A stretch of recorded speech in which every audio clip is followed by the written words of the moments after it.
আচ্ছা, আপনারা যেটা কাজ করবেন, আমরা তো আজকে তামাদি পড়বো আর দেওয়ানি ড্রাফটিং দেখবো, এর পাশাপাশি বার কাউন্সিল থেকে 10 মার্কের প্রশ্ন আসে। এটা আমি প্রতিদিন একটা করে প্রশ্ন দিয়ে দিব, এটা আপনারা করে ফেলবেন। নোটটা তো পেয়ে যাবেন, নোট থেকেই পড়বেন। তো আজকে নোট ছাড়াই একটা প্রশ্ন আপনি পড়তে পারবেন, ওই প্রশ্নটা আমি বলে দিচ্ছিলেন। স্যার একটা ঠিক আছে, প্রশ্ন ছিল, এটা হচ্ছে স্যার ওই যে একটু আমি শুরু করি, শেষের দিকে করেন, আমি একটু শুরুটা করি, হ্যাঁ। আচ্ছা, এখন আমরা হচ্ছে একটা পড়া দিয়ে দিই আপনাকে। সেটা হচ্ছে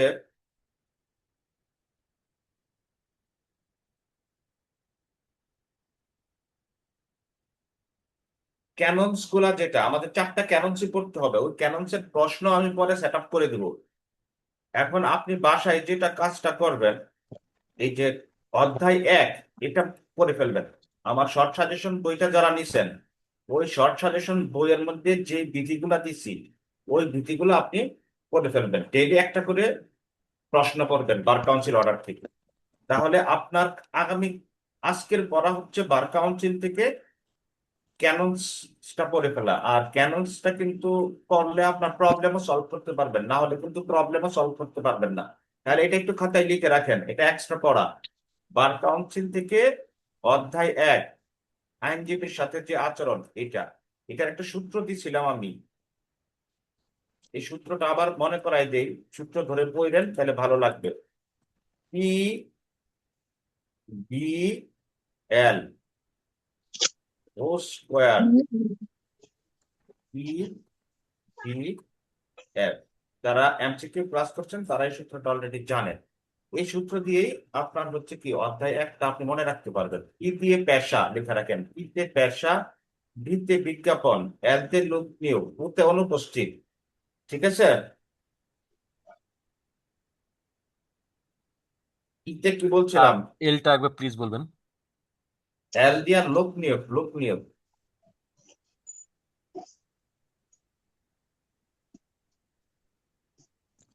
ওতে স্যার, ওতে কি বললেন? ওতে অনুপস্থিতি। কিসের অনুপস্থিতি স্যার জানি? ওইটা বইটাই না, এখন ডিটেলস বলতো না। অনুপস্থিত বলে দিলাম, সূত্রটা দিয়ে দিলাম। আর ইতে আপনি স্যার, ইতে কি বলছেন? বইটা দেখেন। PBL square, PBF. ঠিক আছে। পিতে পেশা, বিতে বিজ্ঞাপন,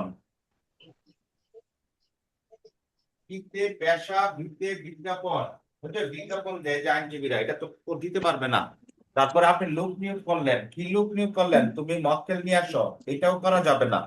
করলে অধ্যায় 1-এর বিধি কত?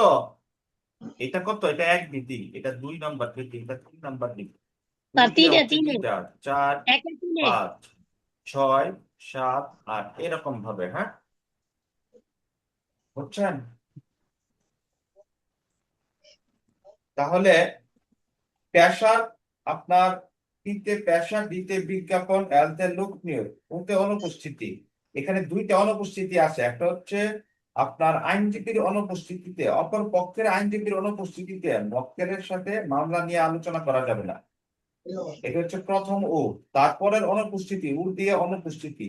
তারপরের অনুপস্থিতি হচ্ছে প্রতিপক্ষের আইনজীবীর অনুপস্থিতিতে মামলার কোনো বিষয়বস্তু, মানে তর্ক, বিষয়বস্তু সম্বন্ধে আলোচনা করা যাবে না। আচ্ছা, ইতে হচ্ছে extra, E for extra, extra আইনজীবী নিয়োগে বাধা দেওয়া যাবে না। কোনো মক্কেল যদি আপনাকে ছাড়াও আরো আইনজীবী নিতে চায়, তাহলে সেখানে আপনি বাধা দিতে পারবেন না। বুঝছেন কিনা এই পিটা? তাহলে পিবিএল ও স্কোয়ার ইবিএল। আপনারা মিউট থাকেন, এই মিউট থাকেন, কথা না বললে কোনো সাউন্ড যেন আমার এনে না আসে, বুঝেন না আপনি?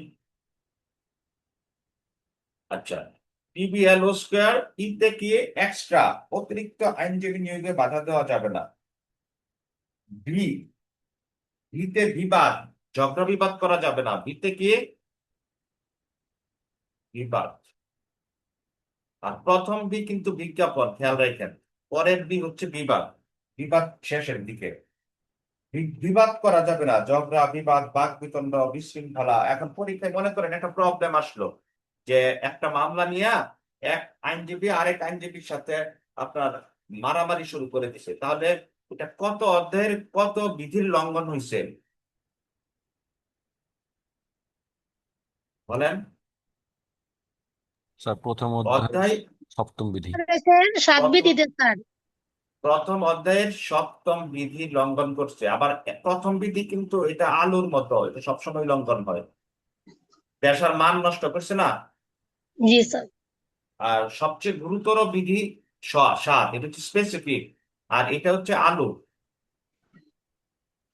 এটা যেটাই করেন সে মানে খারাপ কাজ যেটাই করেন সেটাই পেশার মান নষ্ট করে, তাহলে এটা আলুর মতো। ওকে, ইবিএল স্কোয়ার ইবিএফ, এফ হচ্ছে কি অষ্টম, এফ দিয়ে কি ফি ভাগাভাগি করা যাবে না। ওই আপনার আপনার যে অর্জিত ফি, এটা আইনজীবী ছাড়া ওই যে ধরেন একজন দালালের সাথে আপনি ভাগাভাগি করলেন, এটা করা যাবে না। ঠিক আছে?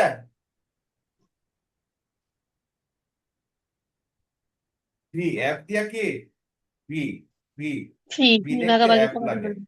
আর বাকিগুলো লাগবে না। এই আটটা পড়বেন প্রথম অধ্যায় থেকে, তাহলে একটা সূত্র শিখাই দিলাম।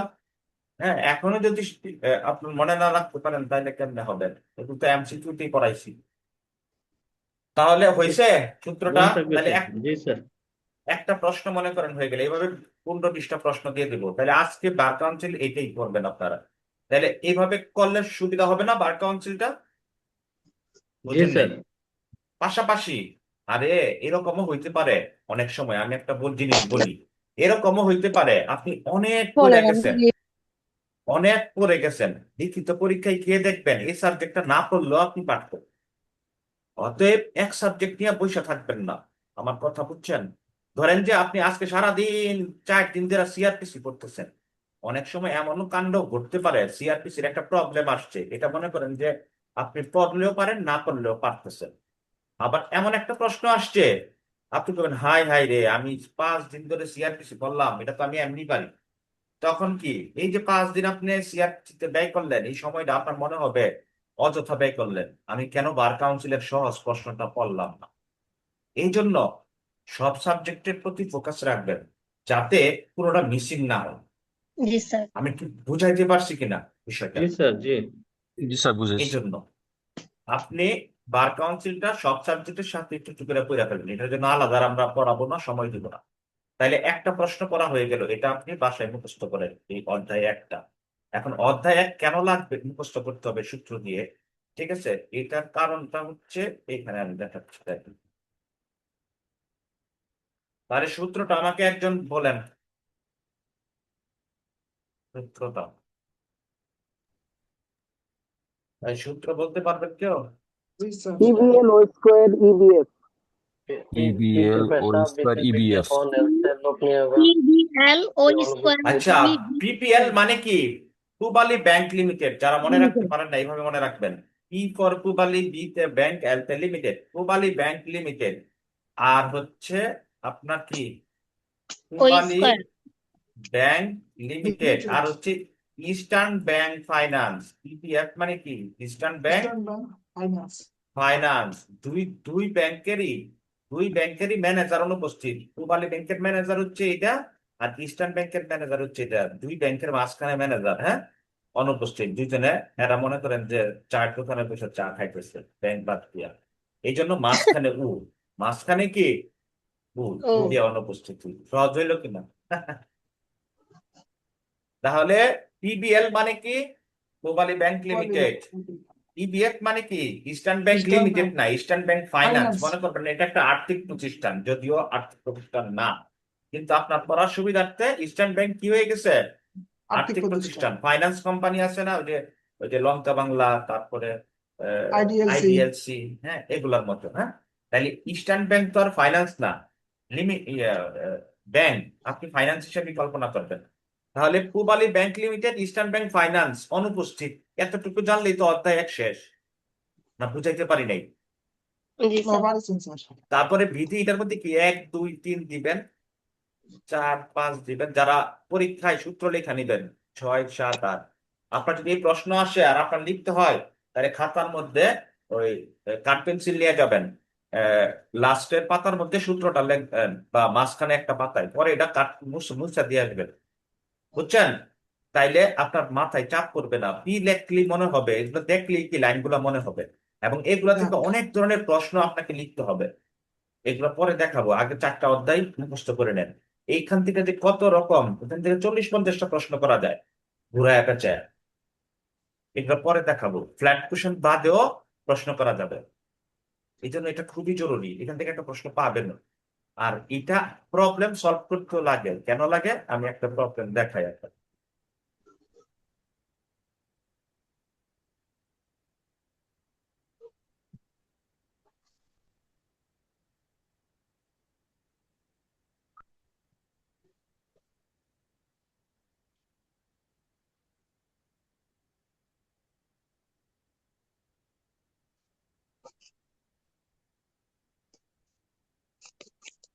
একজন আইনজীবী মক্কেল পাওয়ার জন্য বিভিন্ন জায়গায় কি দিল,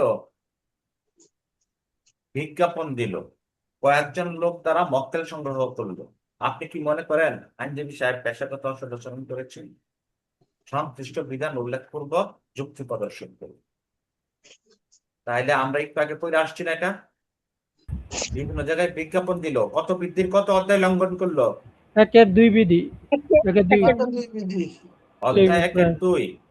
2, আর 2 কি লোক নিয়োগ আর করলো, কত লোক নিয়োগ বিধি? করছে লেবার 3 3 বিধি। ঠিক আছে, তাইলে আর 1-1 তো বলছি যে আলুর মতন, হ্যাঁ, পেশার মান নষ্ট করছে, তাইলে এইভাবে লিখবেন, উক্ত আইনজীবী সাহেব পেশার যে Bangladesh legal practitioner bar council order এত এর আপনার অধ্যায় 1-এর 1 নং 2 নং 3 নং বিধি অনুসারে তিনি কি করছেন? লঙ্ঘন করছেন। অসদাচরণ করেছেন। তারপরে ব্যাখ্যা দিবেন, সিদ্ধান্ত আইনগত ব্যাখ্যা। ব্যাখ্যা কি? অধ্যায় 1-এর বিধি 1 লঙ্ঘন করছে, এই দুই, পেশার মান নষ্ট করছে। অধ্যায় 1-এর বিধি 2 লোক নিয়োগ করছে। অধ্যায় 1-এর বিধি 3 আপনার হচ্ছে কি করছে, লোক 3 নিয়োগ লোক করছে। নিয়োগ, 3 লোক নিয়োগ, বিধি 2 দুই হলো হচ্ছে বিজ্ঞাপন বিজ্ঞাপন দিচ্ছে। দিছে, এইভাবে। এই জন্য এগুলা লাগবে। ওকে, 4টা অধ্যায়ের বিধিগুলা আপনি এই জন্য সূত্র দিয়ে পড়বেন। পরীক্ষায় মনে করেন প্রবলেম আসছে, আপনার মনে করতেছেন আপনি এটা এত অধ্যায়, তাহলে সূত্রটা লিখে ফেলেন, পিবিএল স্কোয়ার প্রশ্নের মধ্যেই লেখেন বা খাতায় কোথাও লেখেন, তাহলে কি আপনার মিলাইতে সুবিধা হবে না? এটা তো 1 2 3 দিয়ে লেখেন এইভাবে। বুঝছেন কিনা? জি স্যার। জি আর স্যার। এই প্রশ্ন আসলে রেফারেন্স না দিলে কিন্তু মার্ক পাবেন না, আইনগত ব্যাখ্যা স্যার, এই রেফারেন্স যে না দিলে। ধারার মতন দিয়া। হ্যাঁ, রেফারেন্স না দিলে কি পাবেন না, মার্ক পাবেন না কিন্তু।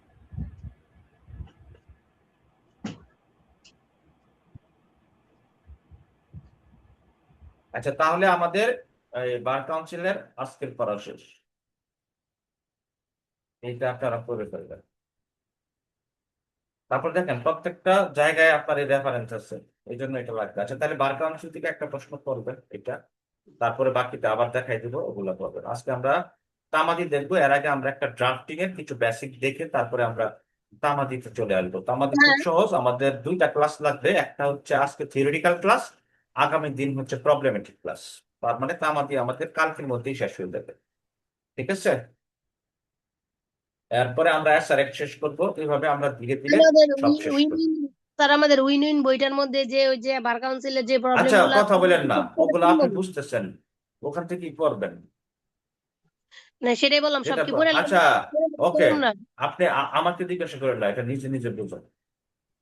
আচ্ছা ঠিক আছে। কিছু জিনিস আছে যেগুলো জিজ্ঞাসা করতে হয় না, আপনি কোথা থেকে পড়বেন, যে কোনো জায়গা থেকে পড়েন, কিন্তু এটা পড়েন, কোথা থেকে পড়বেন এটা সিদ্ধান্ত তো আমি দিব না, বুঝেন না কেন? আচ্ছা ঠিক আছে। ওটা আপনি সিদ্ধান্ত নিব না, আমি জাস্ট হচ্ছে আপনাকে পথ দেখাবো, আর আপনি স্যার, কোন পথে ওই যে যাবেন প্রিভিয়াস এটা স্যার আপনার। প্রিভিয়াস ক্লাসের ওই যে ভিডিওটা মনে হয় গ্রুপে দেন নাই স্যার, ওইটা একটু যায় দিয়ে দিন। না, দিয়ে দিয়ে দিব আজকে, দিয়ে দিব। একটু সাথে থাকেন, আমি ড্রাফটিংটা নিয়ে আসতেছি।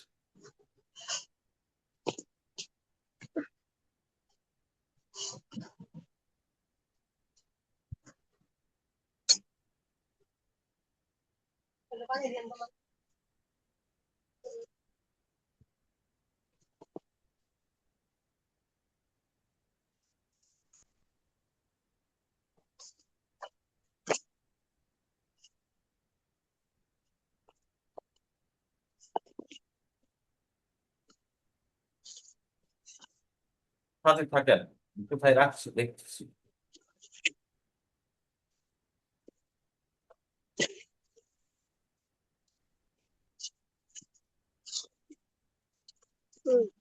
ও আচ্ছা আচ্ছা আচ্ছা, দাঁড়ান।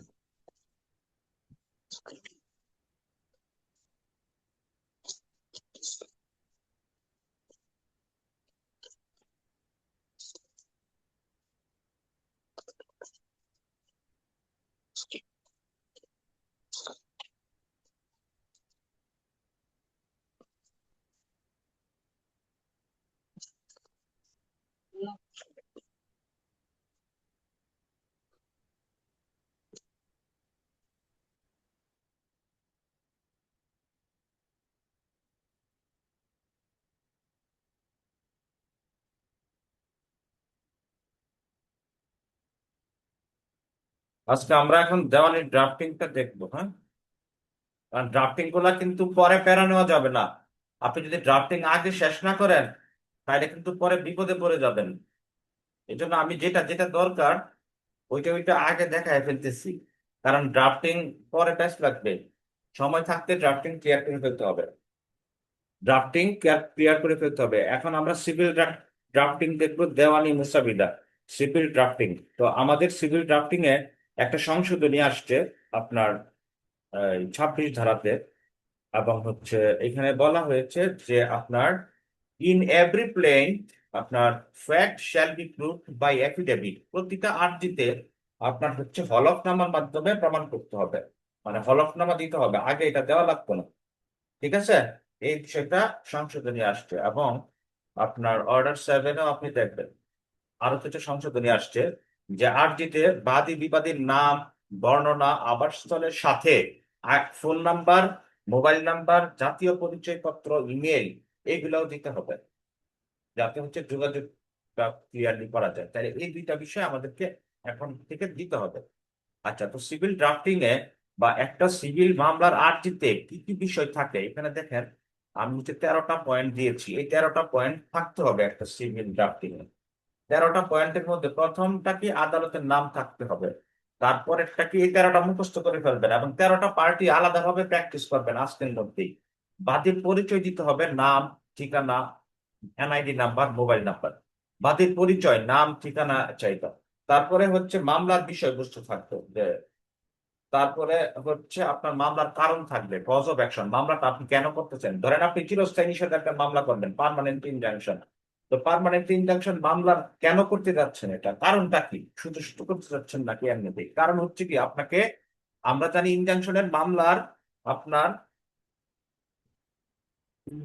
হুমকি প্রদান করছে ভাই। ইনজাংশনের মামলা আপনার করি কখন, যদি কেউ আমার সম্পত্তিতে কি করে, হুমকি দামকি দেয়, আমাকে বেদখল করার চেষ্টা করে কিন্তু বেদখল করে নাই। বেদখল করলে তো দখল পুনরুদ্ধারের মামলা করতে হবে। আর যদি বেদখল করার চেষ্টা করে, হুমকি দামকি দিচ্ছে, এরকম ইস্যু থাকে, তখনই আমরা কি করি, পার্মানেন্ট ইনজাংশনের মামলা করি। তাইলে আপনার মামলার কারণটা কখন উদ্ভব হবে, যখন আপনাকে সম্পত্তি থেকে উঠায় দেওয়ার জন্য লোকজন নিয়ে আইসে আপনাকে কি করছে, হুমকি দামকি দিচ্ছে, তখনই আপনার কজ অফ অ্যাকশনটা রেজড হলো। তারপরে আদালতের এখতিয়ার আছে কিনা, ওই মামলার বিষয়বস্তু কোথায়, বিষয়বস্তু যেখানে মামলা হবে সেখানে আপনি কি সঠিক আদালতে মামলাটা দায়ের করছেন কিনা, এটাও আপনাকে উল্লেখ করতে হবে। প্রতিকারটা আপনি কি চান এবং ক্ষতিপূরণ যদি চান সেটাও চাইতে হবে। কোর্ট ফি তো দিতে হবে, মামলার মূল্যমান কত এটা উল্লেখ করতে হবে, প্রমাণ থাকলে সেটা দিতে হবে, সময়সীমা সেটা কি তামাদি মেয়াদের মধ্যেই করছেন কিনা, হ্যাঁ এটা আপনাকে কনফার্ম করতে হবে যে আপনি সময়সীমার মধ্যেই করেছেন। তারপরে আপনাকে হলফনামা দিতে হবে।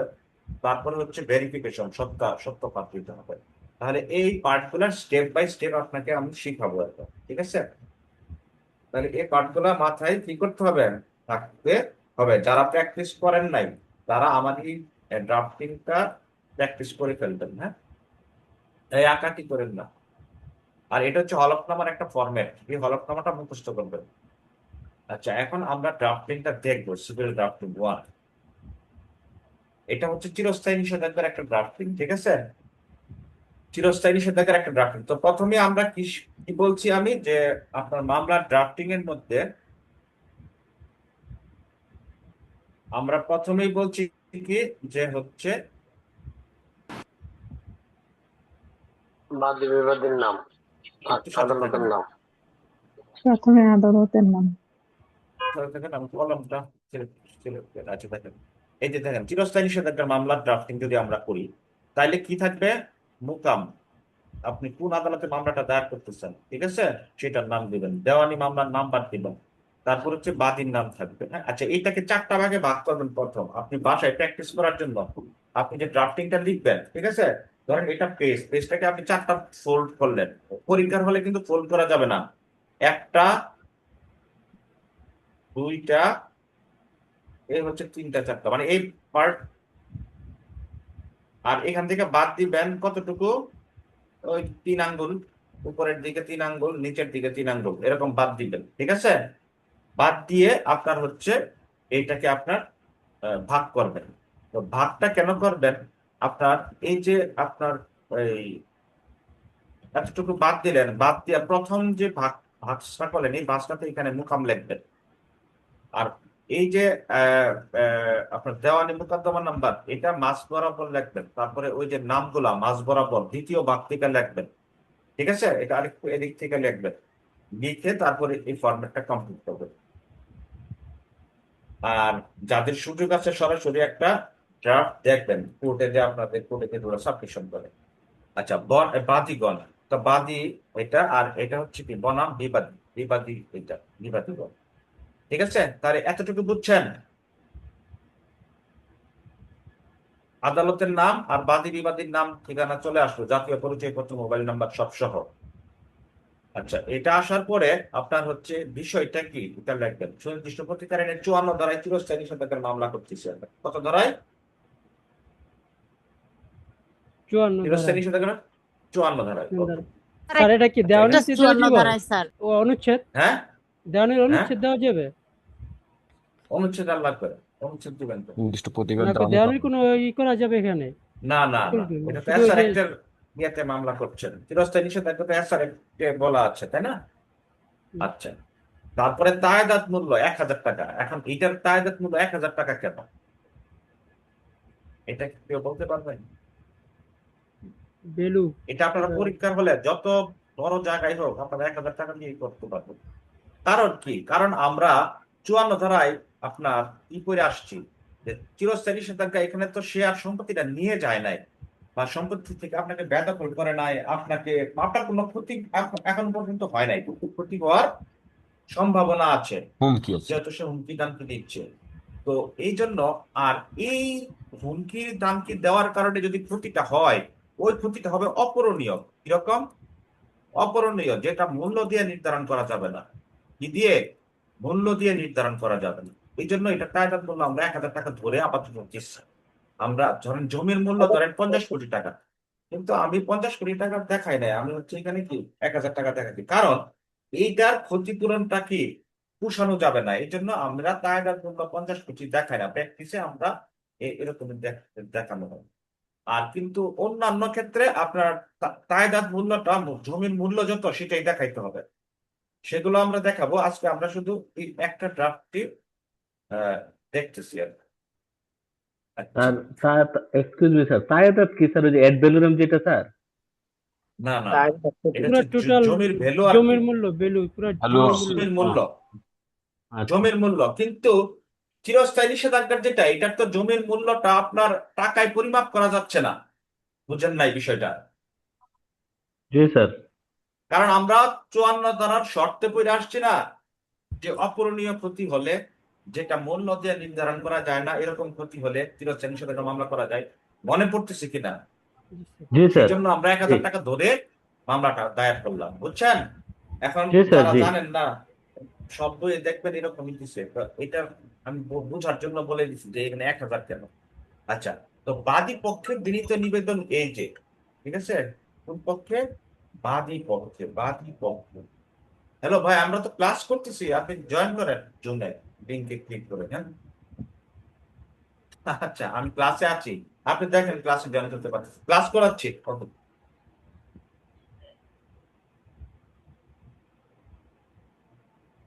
এই বুঝছেন বিষয়টা? জি স্যার, বুঝতে পারছি স্যার। আচ্ছা, তা তায়দাদ মূল্য, হ্যাঁ, এটা হচ্ছে বিষয়। হ্যাঁ,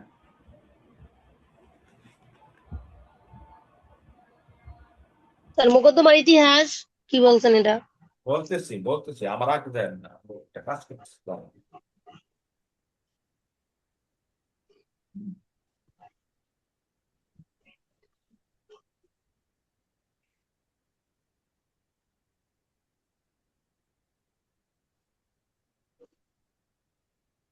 আচ্ছা, তো এখন বিনীত নিবেদন এই যে, এটা কিন্তু আমি কিন্তু যেভাবে লিখছি এত সাইড থেকে লিখেন না, আমি পেজ কমানোর জন্য লিখছি। আপনারা কিন্তু ওই ওই এক বাদ বাদ দিয়ে, ওই যে তিন তিন আঙ্গুল বাদ দিয়ে লিখেন, বুঝছেন কিনা? এখান থেকে লিখবেন আপনারা। মার্জিনের পর আমি হচ্ছে থেকে, আমি হচ্ছে মার্জিন দেওয়া যাবে না তো। মানে মার্জিনের যে এই আপনি নির্দিষ্ট দাগটা রাখবো আপনি এটা কাঠ করবো? পেন্সিল, যদি আপনি লেখা সোজা রাখতে পারেন কাঠ পেন্সিল নিয়ে যাবেন, কাঠ পেন্সিল দিয়ে মার্জিন করে নেবেন, তারপরে লেখা শেষ হলে মার্জিনটা উঠাই দিবেন। বুঝছেন? এগুলো পরে শিখাবো টেকনিক, আগে ফরম্যাট শিখেন, তা কি লিখতে হবে ভাঁজ এগুলো জানেন। ভাঁজ দিতে হবে। ভাঁজ দেওয়া যাবে না, ভাঁজ দিলে খাতা সমস্যা হবে, বাদ হয়ে যাবে, ভাঁজ দিয়েন না, হ্যাঁ। আচ্ছা, তো এখন আপনারা হচ্ছে তিন আঙ্গুল বা চার আঙ্গুল বাদ দিয়ে কি করবেন, এই লেখাটা লিখবেন। আমি পেজ কি হবে দেখে আমি দেখে দিচ্ছি, তো আপনারা এখান থেকে লিখবেন। আচ্ছা, বাদী পক্ষে বিনীত নিবেদনে যে আপনার এই পয়েন্ট গুলা দিচ্ছি কেন, যাতে এক ফরম্যাটে সব হয়ে যায়। আপনারা সবসময় একটা জিনিস মনে রাখবেন, পরীক্ষায় যেটাই আসুক না কেন প্রথম ইতিহাস দিবেন, মোকদ্দমাটা ইতিহাস, এটা একটা পয়েন্ট। তারপর পয়েন্ট, আপনি ওই সম্পত্তিটা, যে সম্পত্তি নিয়ে সমস্যা হচ্ছে ওই সম্পত্তিটা কর্তৃকা পাইছেন, উত্তরাধিকার সূত্রে হলে উত্তরাধিকার সূত্রে, ক্রয় সূত্রে হলে ক্রয় সূত্রে, বুঝছেন? ইতিহাস, জি। ইতিহাসের পরে কি ওইটা কর্তৃকা পাইছেন। তারপরে আপনার বিবাদীগণ কি করতেছে, আপনি যাদের বিরুদ্ধে মামলা করতেছেন ওরা আপনারে কি করতেছে, যা যা করতেছে এখানে লিখবেন। সর্বশেষে কি হয়েছে, আরো কি প্রচেষ্টা চালাইছে এটা লিখবেন। ঠিক আছে? আচ্ছা, তারপরে কি করবেন, তাহলে দেখবেন সহজে আপনি ড্রাফটিং লিখতে পারবেন। টেকনিক, মামলার কারণটা কেন, কেন আমি মামলা করতেছি, কি সমস্যা করছে এরা বিবাদীরা।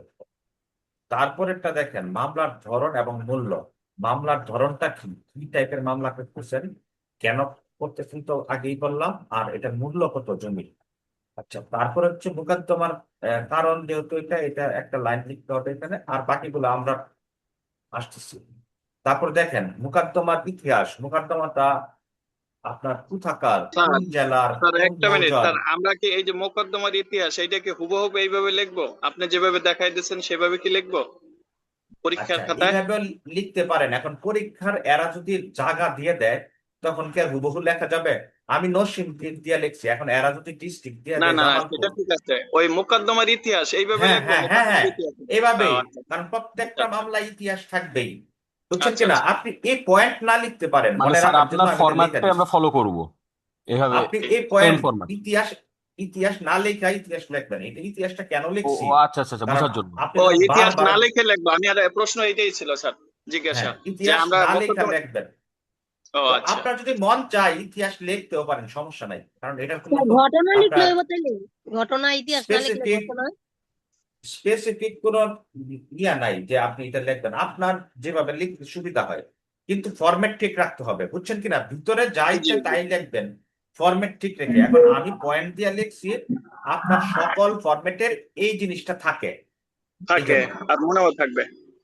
হ্যাঁ, মনে রাখতে হবে, তো আপনার তো মুখস্থ করলে চলবে না। আমি তো কোনো জিনিস মুখস্থ করে না, আমি চাই যে এক জিনিস পড়ে যাতে আপনি কয়েক জিনিস পার করতে পারেন, বুঝছেন কিনা? আচ্ছা, চাপ যাতে করে দেখেন, নরসিংদীর মর্যাল মৌজায় মোট এত শতাংশ জমির মধ্যে বিবাদীগণ উত্তরাধিকার সূত্রে 105% জমির বৈধ মালিক এবং দখলদার। বাদীগণ, বাদী যারা তারা, আচ্ছা মানে আপনি, তাদের পূর্ব এত এত এত এত খতিয়ানের রেকর্ড আছে, এই জমিগুলা সিএসআরএস এস এ, সিএসএসআরএস খতিয়ানের রেকর্ড আছে। তো এটা একটা ইতিহাস হয়ে গেল কিনা? জি স্যার। তাহলে এটা মুখস্থ করে ফেলবেন, ঠিক আছে? আচ্ছা, জি স্যার। তাহলে আপনার মৌজা তো বুঝেন, মৌজা হচ্ছে আপনার জমির যেমন গাছ, একটা গাছের মধ্যে যেমন ভাগ ভাগ থাকে, তো একটা থানার মধ্যে মৌজাগুলা কি ভাগ ভাগ থাকে, তাই না? আচ্ছা, তারপরে দেখেন উত্তরাধিকার সূত্রে আর সিএসএস আর এস এগুলো হচ্ছে জরিপ। আচ্ছা, উত্তরাধিকার সূত্রে প্রাপ্তি সময়ের সাথে সাথে, ঠিক আছে, এটা এই এরা মারা গেলে তাদের উত্তরসূরি হিসেবে বাদীগণ, দেখেন আমি খুব সহজ ভাষায় লিখছি, সেটা আপনার পড়তে সুবিধা হবে। কি সময়ের সাথে সাথে ওই যে যাদের কাছ থেকে আপনি সম্পত্তি পাইছেন, ওই যে আপনার পূর্বপুরুষ, এরা মরে গেছে, মরে যাওয়ার পরে তাদের উত্তরসূরি হিসাবে বাদীগণ, মানে আপনি 105% জমি লাভ করেন, দীর্ঘদিন ধরে শান্তিতে ভোগ দখল করে আসতেছেন। সহজ না? কিন্তু আপনি জি স্যার। বাজারের লিখিত বইয়ের মধ্যে এগুলা পড়ে দেখবেন, ওইটা আপনি মনে রাখতে পারবেন না, এটা কি লেখছে আপনার মাথায় ঢুকতে চাইবে না, এত বড় করে লিখতেও পারবেন না, ওইটা লিখতে আপনার 4 ঘন্টা লাগবে। এই একটা ড্রাফটিং কি আপনি আধা ঘন্টায় লিখতে পারবেন? রিয়েল ড্রাফটিং না স্যার, সময় লাগে। পরীক্ষায় তো আপনাকে লিখতে হবে 15 মিনিটে। তো ওখানে কি আপনার এত পুঙ্খানু না। আর আপনার আহ, আপনার খালি কোনো রকম আপনি ফরম্যাটটা দাঁড় করাইতে পারলেই নিশ্চয়, বুঝছেন কিনা? জি স্যার। জি স্যার। কারণ এক ড্রাফটিং লিখতে তো অনেক সময় 2, 4, 5 দিন লাগে, তাই না? অনেক কিছু জানতে হয়, জি বুঝতে স্যার। হয়। তো ওখানে পরীক্ষা হলে আপনার 15 মিনিটে লিখবেন, অতএব আমার ফরম্যাট থাকতেই চলবে। আচ্ছা, তাহলে এই সম্পত্তিটা সময়ের সাথে সাথে আপনি আপনার বাপ দাদাদের কাছ থেকে পাইছেন, এটা লিখবেন, এবং এখন আপনি শান্তিপূর্ণভাবে বসবাস করতেছেন, এটা লিখবেন। আচ্ছা, বিবাদী গণের অবৈধ দাবি, পয়েন্টগুলা দেওয়াতে কি সুবিধা হয়েছে না মনে রাখার? জি স্যার। পয়েন্ট ছাড়া যদি আমি জি স্যার। লিখতাম তাহলে আপনার মনে রাখতে সমস্যা হতো। হ্যাঁ হ্যাঁ, বিবাদী রাইট। গণের অবৈধ দাবি, তাহলে প্রথম পয়েন্টটা ইতিহাস, তারপরে সম্পত্তিটা কই থেকে পাইছেন, উত্তরাধিকার সূত্রে পাইছেন। এখন আপনি মামলার বাদী, বিবাদীগণ কি কি দাবি করতেছে এটা বলবেন। বিবাদীগণ এই জমির উপর কোনো বৈধ অধিকার বা মালিকানা নাই, তবুও তবুও তারা বহুদিন ধরে অন্যায়ভাবে এই জমি দখলের চেষ্টা করে আসতেছে, বুঝছেন কিনা? জি একদম স্যার। মানে নর্মাল কথাবার্তা। আচ্ছা, তারপর শেষ প্রচেষ্টা ও বাধা, সর্বশেষ কবে এরা কি করছে, কবে বাধা দিচ্ছে, দেখেন গত এত তারিখ, এটা তারিখ দিতে হবে এবং সময়ও দিতে হবে, ঠিক আছে? এটা আবার তারিখটা ওই বুঝা দিয়েন কোন তারিখ দিচ্ছেন।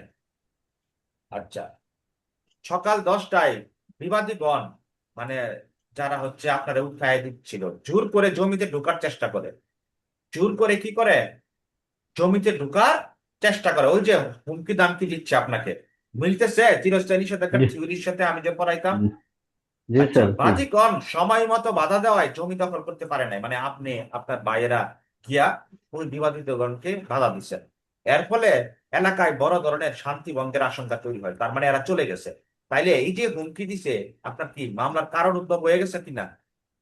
জি স্যার।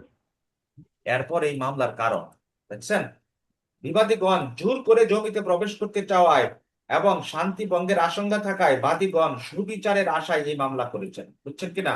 মামলা না জি। লিখে আপনারা মোকদ্দমা লিখেন, এখানে দেওয়ানি তো মোকদ্দমা লেখা ভালো। হ্যাঁ, আচ্ছা, জি বুঝছেন স্যার। কিনা? তাইলে জমিতে জোর করতে প্রবেশ চাওয়ায় শান্তি ভঙ্গের আশঙ্কা থাকায় বাদীগণ সুবিচারের আশায় কি করছে, এই মামলা করছে, এবং যেহেতু তারা জোর করে প্রবেশ করতে গেছে, তখনই মামলার কারণটা কি হয়ে গেছে, উদ্ভব হয়ে গেছে। মামলার কারণ উদ্ভব না হলে তো আপনি মামলা করতে পারবেন না, এটা লিখতে হবে। তারপরে দেখেন মামলার ধরন ও মূল্য, এটি একটি স্থায়ী নিষেধাজ্ঞার মামলা। কিসের মামলা করতেছেন? স্থায়ী নিষেধাজ্ঞা, যার মাধ্যমে বিবাদীগণকে ভবিষ্যতে জমিতে প্রবেশে বাধা দেওয়া হবে, সে যাতে না আসতে পারে এই জমিতে। যেহেতু এর মূল্য নির্ধারণের সুনির্দিষ্ট মাপকাঠি নাই, এই জমি যদি বিবাদীগণ নিয়ে যায়, তাহলে এইটার যে মূল্য, এটার কি মাপকাঠি আছে? না। মাপকাঠি নাই, তাই বাদী প্রতিকারের মূল্য 1000 টাকা ধরে এর উপর 600 টাকা কোর্ট ফি দিয়ে মামলাটি দায়ের করেছে, এটা লিখে দিলেন। ওকে, আচ্ছা। তারপরে মোকদ্দমার কারণ হলো, যেহেতু মামলার তফসিলভুক্ত সম্পত্তি থেকে বিবাদী এত তারিখে যিনি করছে বাদীকে উচ্ছেদের চেষ্টা করেছিল, তাই ওই সময় থেকে মোকদ্দমা দায়েরের কারণ সৃষ্টি হয়েছে, বাদী নির্ধারিত সময়ের মধ্যে মামলাটি দায়ের করেছে। এটা হচ্ছে তামাদি মেয়াদ, বুঝছেন কিনা? জি স্যার। এখানে তামাদি লেখা রাখেন, তামাদি মানে আপনি এই যথাসময়ে কি করছেন, মামলাটা দায়ের করছেন। চিরস্থায়ী নিষেধাজ্ঞার তামাদি মেয়াদ কত বছর? 6 বছর। পরীক্ষায় আসছে কিন্তু আপনাদের, আমি 6 বছর। এই তামাদির আপনার লটে কি লট করে দিছি না, যেটা তামাদির নাই সেটা 6 বছর। 6 বছর, হ্যাঁ স্যার। ওই যে শর্ট সাজেশন বইয়ের 120 মধ্যে অনুচ্ছেদ দেখছেন, স্যার, 6 বছর। হ্যাঁ, হ্যাঁ, লট করা 6 বছর। আছে। তাহলে আপনি যদি 8 বছর পরে মামলা করতে চান তাহলে তো আর পারবেন না, এই জন্য লিখতে হবে, কি লিখতে হবে, যে আপনি যথাসময়ে মামলাটি দায়ের করেছেন। বুঝছেন কিনা? হুম, তামাদি মেয়াদ কি হয় নাই, অতিক্রম হয় নাই। আচ্ছা, শুক্রবারে আজকে সবাই বাসায় দেখে ক্লাসটা দিছি, সমস্যা হয় নাই তো কারণ? না স্যার। আসরের নামাজের যদিও ওয়াক্ত। উপস্থিতি কম, অনেকের হঠাৎ করে সার্কুলারটা করছি আমাদের না স্যার, ঠিক আছে স্যার। স্যার নামাজের যাতে জন্য রাত্রে ব্রেক করে পড়তে দেবো পারেন। আপনি। এখন একটু পরে একবারে করে দেবেন, শেষ করে দেবেন। স্যার নামাজ আচ্ছা, পড়ে এইটা মুকদ্দমার কারণ। বসছি স্যার। আচ্ছা, মোকদ্দমার কারণটা বুঝছেন? আরে তামাদি মেয়াদটা এখানে, এখানে তামাদি মেয়াদটা নামাজি মেয়াদ। এই যে এখানে এখানে সাথের আমার লেখা হয়নি, ভুলে গেছি মনে হয়। তাহলে লেখেন তামাদির মধ্যেই করা হয়েছে এই বিষয়টা। হ্যাঁ, সব মামলার কিন্তু একই সিস্টেম, এই জন্য একটা শিখেন ভালো করে। আচ্ছা, মোকদ্দমা থেকে নির্ধারিত সময়ের মধ্যে করা হয়েছে। মোকদ্দমার বিরোধীয় সম্পত্তির তফসিল অনুযায়ী উক্ত সম্পত্তি আদালতের এখতিয়ারাধীন। আমি বলছি না আদালতের এখতিয়ারে আছে কিনা এটাও উল্লেখ করতে হবে, যে আপনার আদালতে আসছে, এটা আপনার আদালতের এখতিয়ারে আছে। এটা কে নির্ধারণ করবে? তফসিল, মানে মোকদ্দমাটা কোন জায়গায় অবস্থিত। তফসিল থেকে আপনি বলতেছেন যে মোকদ্দমার বিরোধীয় সম্পত্তির তফসিল অনুযায়ী উক্ত সম্পত্তি আদালতের এখতিয়ারাধীন এবং এই মামলার বিষয়বস্তু বিষয়ে বিরোধ নিষ্পত্তিতে আদালতের পূর্ণ এখতিয়ার রয়েছে, এটা বলতে হবে না? জি স্যার। তাহলে এখানে লেখেন আদালতের এখতিয়ার, ওকে। আর এখানে লেখেন তামাদির মেয়াদ। সময়, ঠিক আছে? এই 7 নম্বরে আর 8 নম্বরে লেখেন এটা। তাইলে এই 8টা পয়েন্ট কি আপনার মাথায় গেঁথে গেছে কিনা, কষ্ট হয়েছে কিনা? না স্যার, সহজ হয়েছে স্যার। আচ্ছা, এখন এটা এই জন্যই এইভাবেই লিখতে হবে, এটা কিন্তু আপনি লেখা শেষ করতে পারবেন, বুঝছেন কিনা? আর আপনারা বাজারের যে বই আছে ওই বইও ওইটা কইরা দেখেন, পারবেন। 6 নাম্বার কি? মামলার ধরন, এটা কি ধরনের মামলা করছেন এটা দেখেন।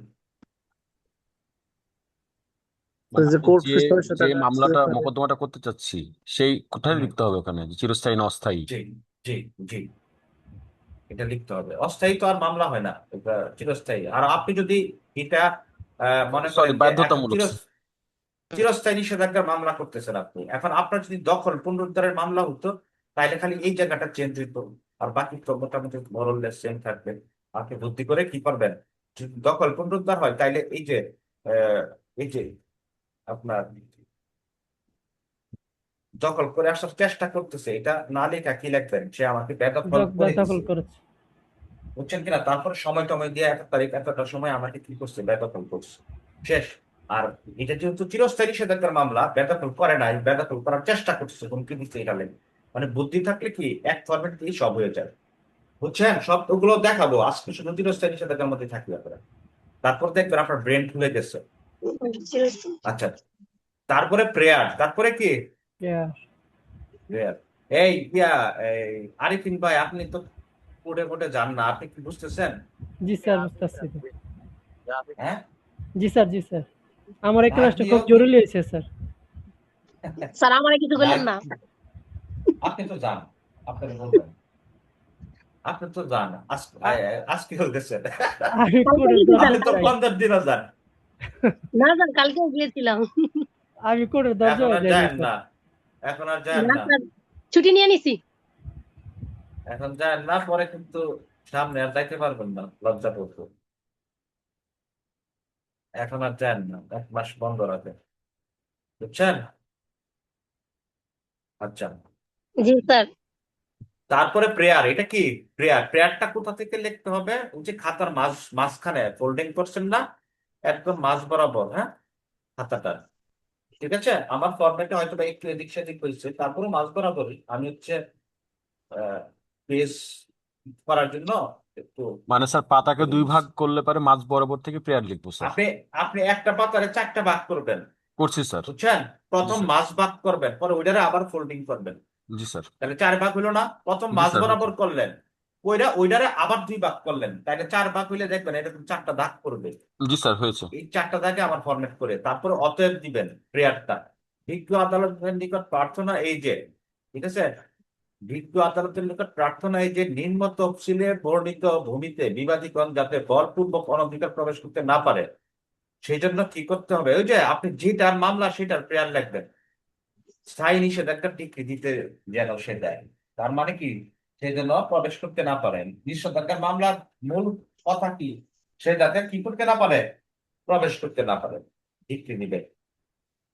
এবং এই যে ঘোষণা করুক যে এই জমির তারা বৈধ মালিক, আপনি হচ্ছে চিরস্থায়ী নিষেধাজ্ঞার মামলা করছেন, পাশাপাশি ঘোষণাটাও চাইলেন, ঠিক আছে? আচ্ছা, তারপরে মামলার সমস্তকরণ বিবাদীগণ গ্রহণ করবে এবং ন্যায় বিচারের স্বার্থে অন্যান্য সুবিধাও প্রদান করবেন বাদীদেরকে।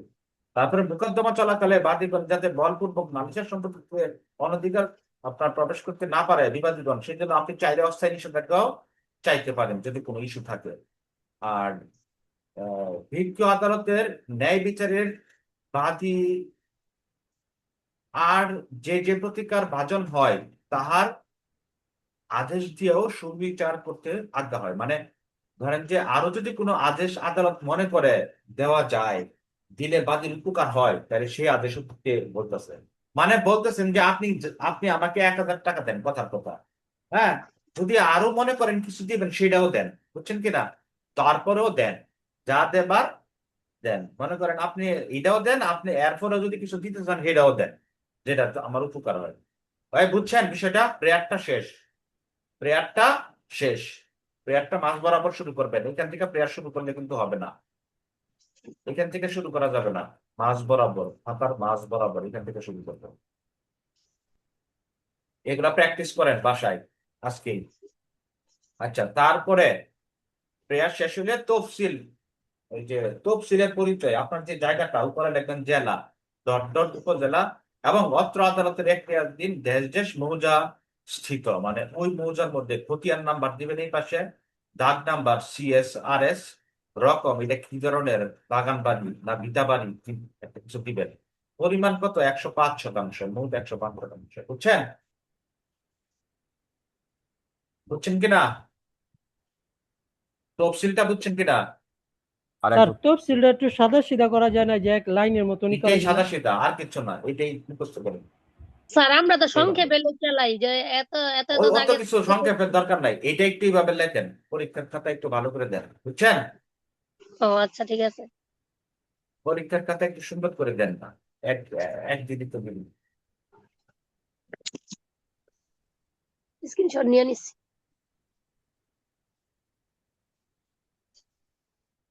আপনি আবার স্ক্রিনশটও নেন নাকি আজকাল? আপনি তো পারেনি এগুলা, স্যার আপনার তাই না? পাল্লায় পড়ে আমার সবই শিখতে হইলো। আচ্ছা, তারপর চৌহতি দিবেন, পূর্বে উত্তরে, পূর্বে দক্ষিণে পশ্চিমে, ওইখানে আপনার যদি কারো বাড়ি থাকে বাড়ি দিবেন, যদি রাস্তা থাকে রাস্তা দিবেন, বুঝছেন? পুকুর থাকলে পুকুর। মসজিদ থাকলে মসজিদ দিবেন, অন্যদের বাড়ি থাকলে বাড়ি দিবেন, মানে এই জমির উত্তরে, পূর্বে, পশ্চিমে, দক্ষিণে আপনার যেমন চাই তা দিয়ে দিবেন, বুঝছেন? চৌহতি, সম্পত্তির চৌহতি এইভাবে দিবেন। তারপর হলফনামা দিবেন, আপনার নাম দিবেন, আমি, এখানে আপনি হয় দেশ দেশ রাখবেন, না হয় আপনার নাম দিয়ে দিবেন, অথবা পরীক্ষার প্রশ্ন দেখবেন, এগুলো আমি পরে শিখাবো, আগে ফরম্যাটটা শিখেন। আমি, পিতা, মাতা, ঠিকানা, পেশা, বয়স, ধর্ম, জাতীয়তা, জাতীয় পরিচয়পত্র। আমি এই মর্মে শপথ ঘোষণা করতেছি যে আমি অত্র মোকদ্দমার বাদী এবং এই হলফনামা তৈরি ও দাখিল করার জন্য সম্পূর্ণ যোগ্য। এই দরখাস্তের সব বিষয়বস্তু এবং সম্পূর্ণ অবস্থা সম্পর্কে আমি ভালোভাবে জানি। তারপরে এটা লিখবেন, আমি হলফনামা সৎ জ্ঞানে এই এই 1 তারিখ, হ্যাঁ, হলফনামা হচ্ছে যে স্বাক্ষর করবেন। তারপরে সত্য পাঠ দিবেন যে এই আর্জিতে সব কিছু সত্য আছে, তারপর হলফকারী স্বাক্ষর দিবেন, তারপর শনাক্তকারী আইনজীবীর সাক্ষ্য, শনাক্তকারী আইনজীবীর সাক্ষ্য, শেষ। তাহলে এটা আপনি একটু কি করবেন, প্র্যাকটিস করবেন, বুঝছেন? এখন এটা নিয়ে আর আমার বলার আপাতত কিছু নাই, আপনারা একটু প্র্যাকটিস করেন, আবার আমি এটা নিয়ে কথা বলবো অন্য আরেকটা মামলা নিয়ে। এখন আপনাদের এই বেসিকটা ক্লিয়ার করলাম, আর বেসিক জড়তাটা কাটাইলাম, বুঝছেন কিনা? কি কাটাইলাম? জড়তা কাটাইলাম। এখন দেখেন আপনাকে আরো কি ড্রাফটিং করা লাগবে, সিপিসির সংশ্লিষ্ট, এগুলো সব নোটের মধ্যে আছে, আপনাদের যে নোট দিব নোটের মধ্যে আছে, কোনো ভয় পাওয়ার কিছু নাই, আপনার ওখান থেকে পাওয়া যাবেন ফরম্যাট গুলো, হ্যাঁ। আচ্ছা, মুসাবিদা আসতে পারে, আপনার হচ্ছে দেওয়ানি, আরজি খারিজের দরখাস্ত আসতে পারে, তারপরে আরজি খারিজ সংক্রান্ত, আরজি সংশোধনের দরখাস্ত আসতে পারে। আমরা তো এটা মুসাবিদা শিখলাম, দরখাস্ত শিখবো আগামী হয়তো বা আরো 2-1টা ক্লাস পরে আবার দরখাস্ত ফিরবে। তারপরে এগুলো আরজি প্রত্যাখ্যানের দরখাস্ত, নিষেধাজ্ঞা, অস্থায়ী নিষেধাজ্ঞার দরখাস্ত, রায়ের পূর্বে কুকের দরখাস্ত, এগুলো আমরা শিখবো আর কি। ঠিক আছে, দেওয়ানি মামলা প্রত্যাহার, দেওয়ানি মামলা স্থানান্তর, মামলা খারিজ, এগুলো শিখবো। হ্যাঁ, এখানে মুসাফিদা কোনটা থেকে দরখাস্ত না মোকদ্দমা? না না, দরখাস্তের আলাদা, দরখাস্ত পরে শিখাবো। আমি এখন মুসাবিটা শিখাইছি, মূল মামলা। জি যেমন স্যার। এই যে এটা দলিল বাতিল, দলিল বাতিলের এটার ফরম্যাটে লিখবেন 9/8 এটার ফরম্যাট, চুক্তি সুনির্দিষ্ট বাস্তবায়ন একই ফরম্যাট, চিরস্থায়ী নিষেধাজ্ঞা একই ফরম্যাট, ঘোষণামূলক মামলা একই ফরম্যাট, 8/42 আত্মসহ ঘোষণা। এই যে সুনির্দিষ্ট প্রতিকার লেখার পরে যেগুলো দেখছি এগুলো হচ্ছে মামলা, বুঝছেন? এখন আমি যে ফরম্যাট দেখাইছি এই ফরম্যাটে হাত দিলাম, আর দরখাস্ত ফরম্যাট পরে দেখাবো, সহজ, দরখাস্ত কঠিন কিছু না। বুঝছেন? জি স্যার। আচ্ছা, তারপরে ফৌজদারি আমরা অন্য আরেকদিন দেখবো, যে ফৌজদারি নালিশ দরখাস্ত, এগুলো আমরা দেখবো। ঠিক আছে, 10 তারপরে দিন পরে দেখবো স্যার। না 10 দিন পরে না, সামনের সপ্তাহে দেখবো ফৌজদারি। এখন দেওয়ানিটা কঠিন, ফৌজদারি সহজ, এই জন্য দেওয়ানিটা আগে ভাগে আপনাদের দিয়ে দিলাম। বুঝছেন কিনা জি স্যার, থ্যাংক ইউ, বিষয়গুলা? Thank you sir, thank you sir. এই ফরম্যাট আগে জানতেন না, এখন দেখে জানছেন, এরকম কে আছে বলেন? তার যদি কোনো সমস্যা থাকে সেটা বলো। আহ, আমি তো কিছুই জানতাম না স্যার, আমি তো কিছুই জানি না স্যার, যা জানতেছি সব নতুন। আপনার নাম কি? রুকনুজ্জামান। ও, রুকনুজ্জামান ভাই, বুঝছি। জি স্যার। আচ্ছা, তো এখন কি এই বুঝতে সুবিধা হয়েছে একটু? জি স্যার, মানে আমি বুঝছেন? স্যার আপনার এমসিকিউ পড়েই স্যার আমি চিন্তা করছি পাস করলে আমি স্যার আপনার সাথে যোগাযোগ করবো রিটেনের জন্য। আচ্ছা, রিটেন পাস করেন, তারপরে ভাইবা পাস করেন, তারপরে আর যোগাযোগ করেন না। স্যার আমি স্যার নরসিং দিয়ে সময় চাকরি করতাম স্যার, তখন হয়তো আপনার চিন্তা না আর কি। আচ্ছা, ঠিক আছে, আপনি ফোন দিয়েন, বিস্তারিত কথা হবে। হ্যাঁ, জি স্যার। স্যার আচ্ছা, তাহলে এখন তো বুঝছেন। কোর্টের নাম চেঞ্জ হয়েছে জি স্যার, স্যার, সংশোধন আসছে বুঝতে না, পারছি স্যার। সিভিল জাজ কোর্ট আদালত। এটা চেঞ্জ হয়েছে, এটা দিয়ে দিবেন, এটা আগের ফরম্যাট, তো ওইটা আমি দেখাবো না, সহকারী জজ আর দিব না। হ্যাঁ, আমার ভুলেই গেছি, স্যার এখানে কি সিভিল বিষয় জজ কিছু দিবেন। লিখতে হবে? বিষয় বিষয় দিলাম না, এই যে। ওই যে 54 বিষয়টা মানে উল্লেখ করে দিতে হবে যে বিষয় কিছু হ্যাঁ, এখানে, কিসের মামলা এটা বলবেন না, মানে সুনির্দিষ্ট প্যাটার্ন, প্রতিকারের এই 54 প্যাটার্নটা করে মনে মানে চিরস্থায়ী বিষয় মামলা। বিষয় লিখতে হবে কিনা, না, বিষয় আর লিখতে হবে না, বিষয় বিষয় না, এটাই লিখতে হবে, শুধু এই প্যাটার্ন, এই লাইনটা লিখে দিলেই হবে। হ্যাঁ। আচ্ছা, তাহলে আমার মনে হয় যে ড্রাফটিংটা আমার, তাহলে মোকদ্দমার ইতিহাস 1 নাম্বার পয়েন্ট, এটা মুখস্থ করবেন। ইতিহাস কি পরে লিখবেন, আগে পয়েন্ট মুখস্থ করবেন, যে কোনটা দিয়ে আমি সাজাবো। উত্তরাধিকার সূত্রে পাপ কি, 2 নাম্বার, এটা মুখস্থ করবেন। বিবাদীগণের কি কি অবৈধ দাবি করতেছে, এটা মুখস্থ করবেন। শেষ প্রচেষ্টা কবে বাধা দিছে, এটা মুখস্থ করবেন। মামলার কারণ মুখস্থ করবেন, ধরন মুখস্থ করবেন। ঠিক আছে, এইগুলো। ওকে, জি স্যার। এই। আচ্ছা, আর এখন সহকারী, সিনিয়র সহকারী চেঞ্জ হয়ে গেছে, এখন সিভিল জজ, সিনিয়র সিভিল জজ। ওকে,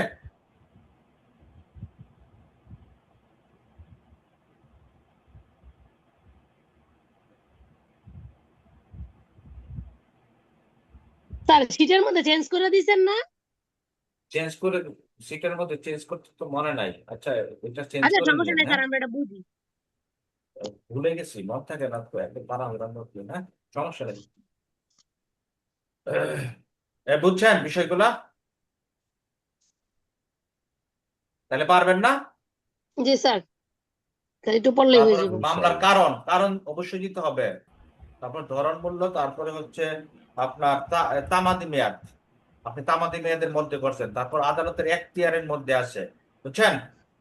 8 নাম্বারে এই 8টা পয়েন্ট মনে রাখবেন, সব লিখতে 8টা পয়েন্ট লাগবে।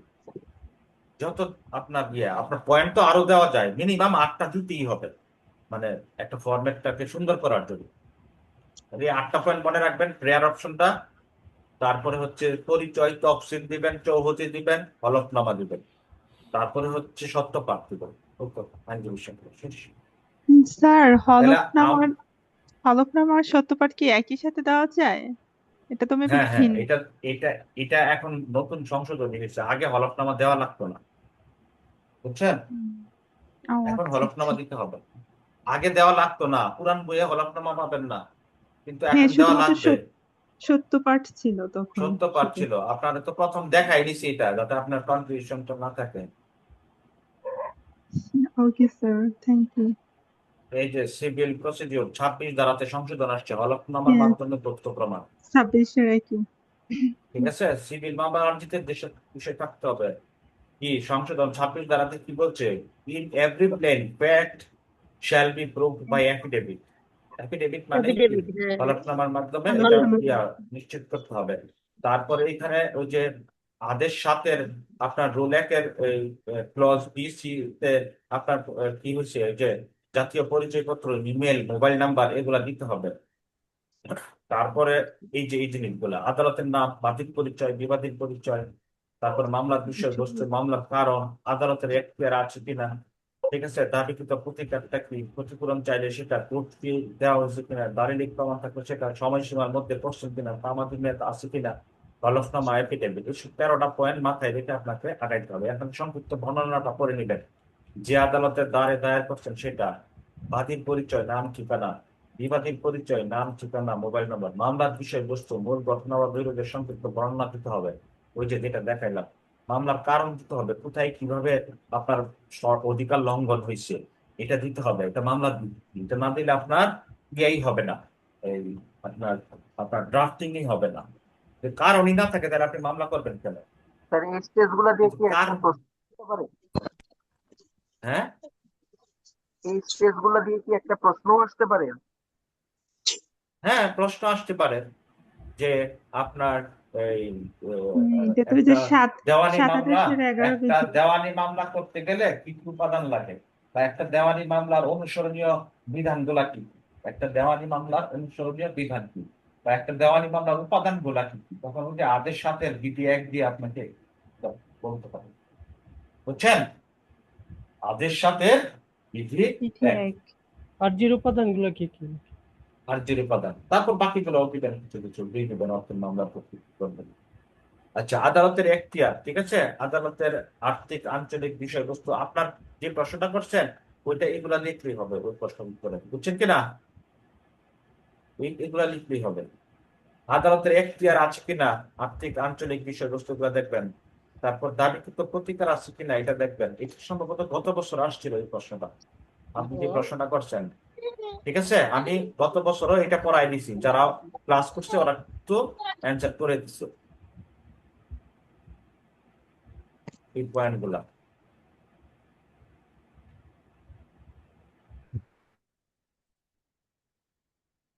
আচ্ছা, তারপরে হচ্ছে ক্ষতিপূরণ যদি চান তাহলে ক্ষতিপূরণ দিতে হবে, নাহলে পরবর্তীতে মামলা কোনো কারণে খারিজ হয়ে গেলে পরবর্তীতে আর ক্ষতিপূরণের মামলা করতে পারবেন না। কত ধারাতে আছে এটা বলেন?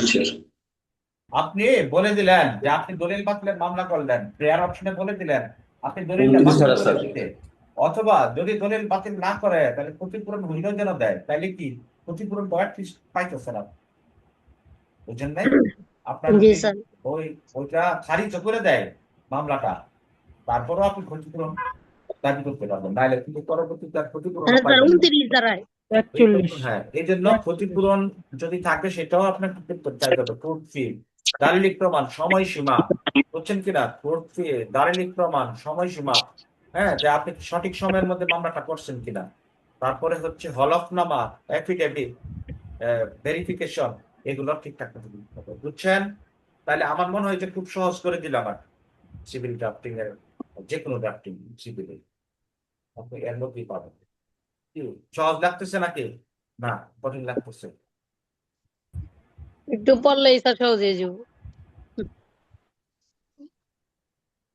তাহলে এটা সবাই প্র্যাকটিস করে আজকে গ্রুপে দিবেন আমাকে, রাত আহ, ওই 12টা হোক 1টা হোক, দিয়ে তারপর ঘুমাইতে যাবেন, সিভিল ড্রাফট কমপ্লিট করে ঘুমাবেন। আপনার কিন্তু পরবর্তীতে যখন পরীক্ষা গণায় আসবে তখন কিন্তু আপনি ড্রাফটিং মাথায় নিতে পারবেন না। এই জন্য আমি ড্রাফটিংটা আজকে তো আমাদের ক্লাসে থাকেও হইলেও বুঝাই দিলাম। তারপরে আগামী দিন আমরা, আগামী হয়তো সামনের সপ্তাহে আমরা ফৌজদারি ড্রাফটিং বুঝাই দেব, ফৌজদারি সহজ। ফৌজদারি এই ফৌজদারি ড্রাফটিংটা আমরা সামনের ক্লাসে করব। সামনে না, মানে সামনের সপ্তাহে আমরা এর মধ্যে দেওয়ানির দরখাস্ত গুলো শিখে ফেলবো। ওকে? হ্যাঁ হ্যাঁ, কালকে পরীক্ষা। আমার যেদিন ক্লাস হয় পরের দিনই তো পরীক্ষা হয়, এটা রেওয়াজ না, প্রথা দ্বারা প্রতিষ্ঠিত, এটা মনে রাখবো। যেদিন ক্লাস পরের দিন পরীক্ষা, ওইটার উত্তর দিয়ে দিব। গত ক্লাসের পরীক্ষার উত্তরটা দিতে পারি না, দিয়ে দিই, ক্লাস পেপার দিয়ে দিই। ওকে, তাহলে আমরা তামাদিতে চলে যাই। Thank you very much for drafting class. এখন আমরা তামাদিতে চলে যাব। আর আপনাদেরকে 1 তারিখে শর্ট সাজেশন দিব। এখন কিন্তু শর্ট মট নাই, সব করতে হবে।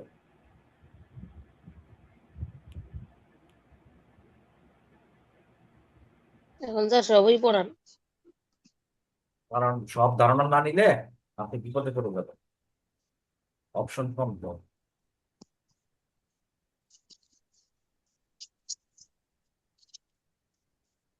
আমাদের আগে কি আচ্ছা, স্যার যারা যারা 10 মিনিট নামাজের সময় দিবেন নাকি স্যার? হ্যাঁ তাহলে তো আবার পড়ালে ব্রেক ডাউন হয়ে যাবে। না স্যার, নামাজের সময় দিলে একটু ভালো হয় স্যার, আমরা তো নামাজ পড়ি নাই। স্যার একটু নামাজে বিরতি দিলে ভালো হতো। ওরা ফেলান। কয়টায় শুরু করতো? 10 কয়টায় মিনিট শুরু 10 করতো? মিনিট 10 মিনিট কখন থেকে 45 সময় সেকেন্ড। দিব? আচ্ছা, 2 মিনিট পরে সময়টা দেই। হ্যাঁ, 2টা মিনিট, তারপরে আমরা নামাজের ব্রেকে যাচ্ছি। আমরা তামাদি থেকে কি করবো এটা জেনে আমরা নামাজ পড়তে যাচ্ছি। হ্যাঁ, আচ্ছা, তামাদির যে বিষয়টা, ঠিক আছে, আমরা প্ল্যান দিয়ে দিছি। ঠিক আছে, প্ল্যান 1, এভাবে 6-7টা প্ল্যান আছে। এই প্ল্যানগুলো আমরা আপনার করবেন নামাজের বিরতির পরে এসে। আর আপনারা হচ্ছে 2-3 দিন আগে থেকেই বই অর্ডার করছেন, আবার একটু নখ দিয়ে সামনের দিকে নিয়ে আসেন। কারণ আজকে হচ্ছে পূর্ণাঙ্গ ভাবে ড্রাফটিংটা ছিল না। ড্রাফটিংটা দিয়ে আমি হচ্ছে বইটা দিচ্ছি, এই জন্য গতকালকে বা এর আগের দিন ছাড়ি নাই, বুঝছেন। আজকে বই ছাড়বো। আপনারা যারা যারা ঠিকানা দিচ্ছেন আবার একটু ও হাই দিয়ে দেন। অনেক মেসেজ চলে আসছে, তো আমি অনেক কিছু অনেক সময় নিয়েছি বা নিয়েছি না, আমি চেক বুঝাইতে পারছি, জি স্যার।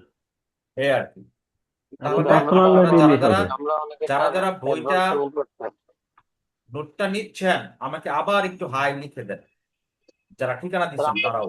আর যারা ঠিকানা দেন নাই তারা ঠিকানা দেন, দিয়ে ওই আপনার আমার বাংলা লিঙ্ক নাম্বারে 1000 টাকা বিকাশ করে দিয়ে দেন। তোমার এই কি হচ্ছে বলবো? কথা।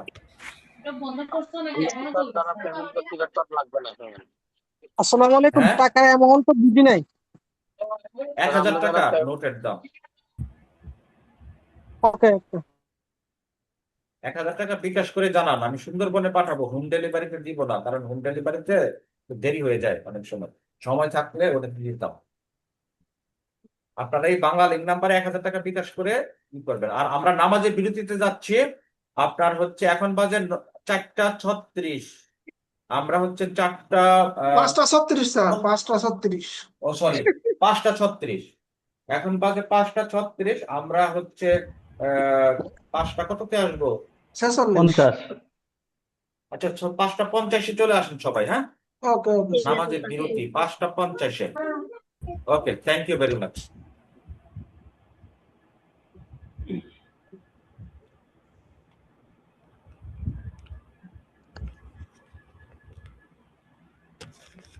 স্যার আসসালামু আলাইকুম। স্যার আমার একটা বই লাগবে। আমি আপনি ঠিকানা দিয়ে দিয়েন। হ্যাঁ, আমরা নামাজের বিরতিতে যাচ্ছি। আপনি হোয়াটসঅ্যাপে আমার বাংলা লিঙ্ক নাম্বার, এই যে নাম্বারে ঠিকানা দিয়ে দেবেন। কথা হবে।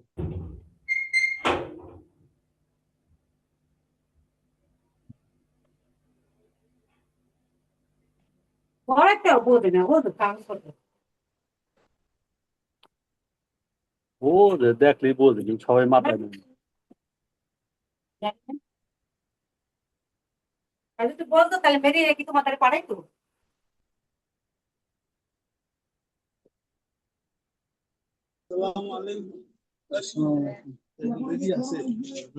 সবাই কি পিডিএফ ফাইল পাইছেন? পিডিএফ তাহলে তো সুবিধা হবে, ঘুমিয়ে ঘুমিয়ে দেখা যায় পিডিএফ থাকলে মোবাইলের মধ্যে।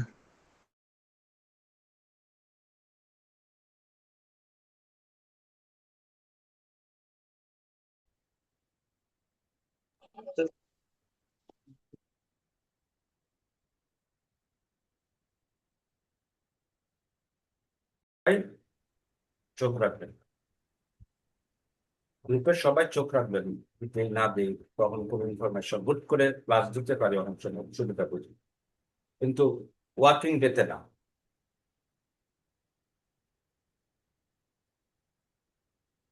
আচ্ছা, তো আমাদের আজকে আমরা তামাদির একদম বেসিক লেভেলটা কমপ্লিট করবো।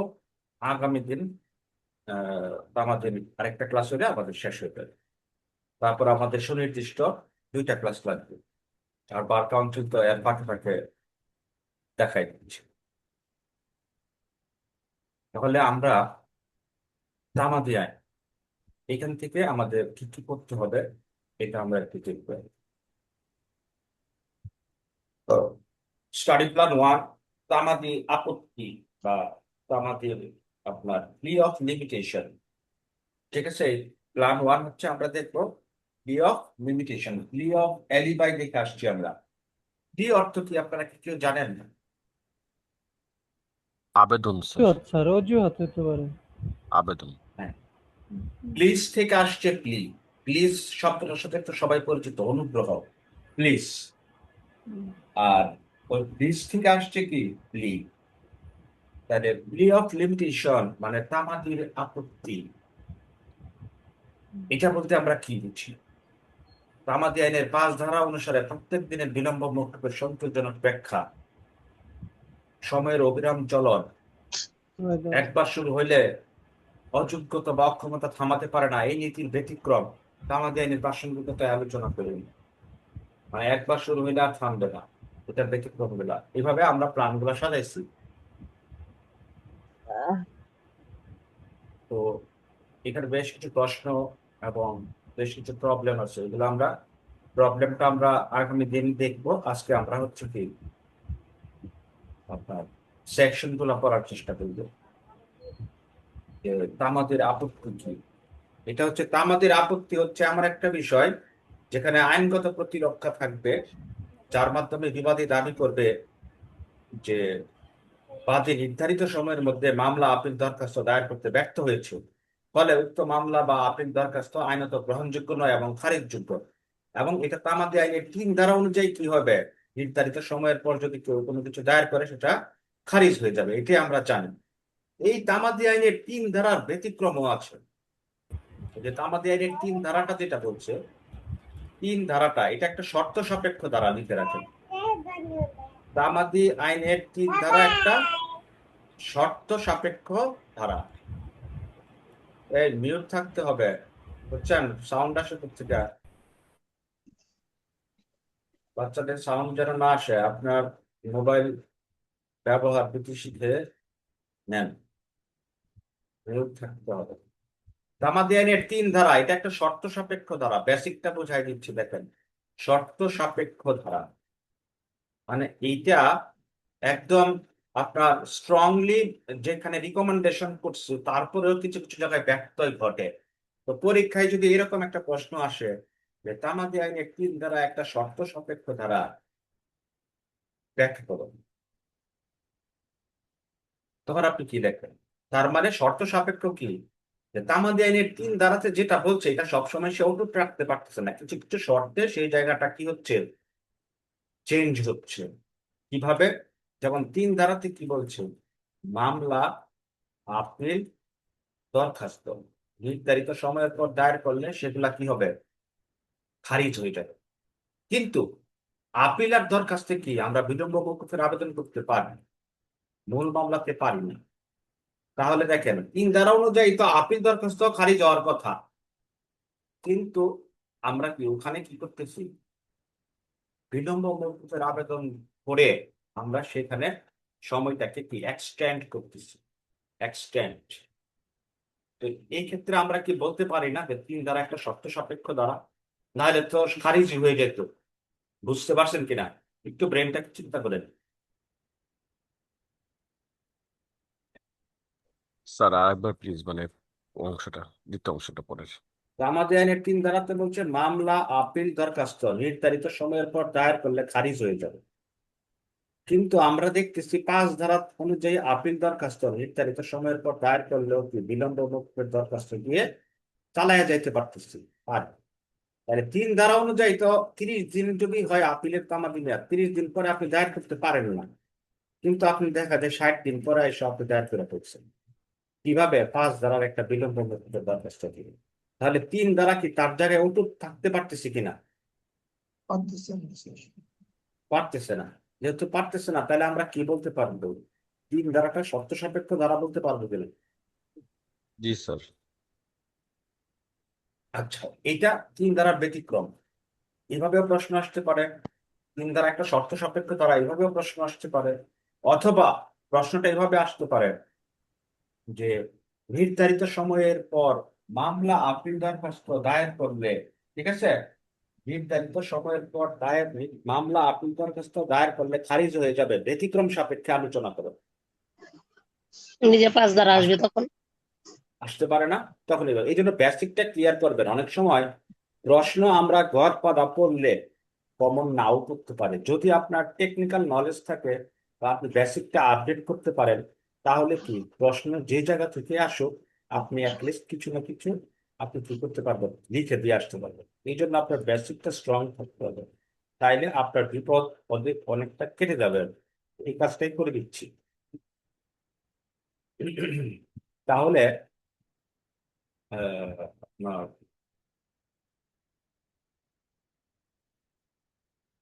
প্রশ্নটা আমরা 9 ধারাতে কি করছি? তামাদি মেয়াদ একবার শুরু হলে আর থামাথামি নেই sir, continuous running of time. থামে না, থামে না, সময়ের উপর চলতেই চলন। থাকবে।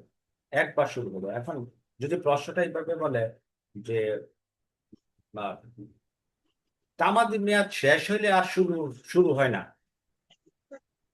তামাদি মেয়াদ শেষ হলে আর শুরু হয় না, ব্যাখ্যা করো।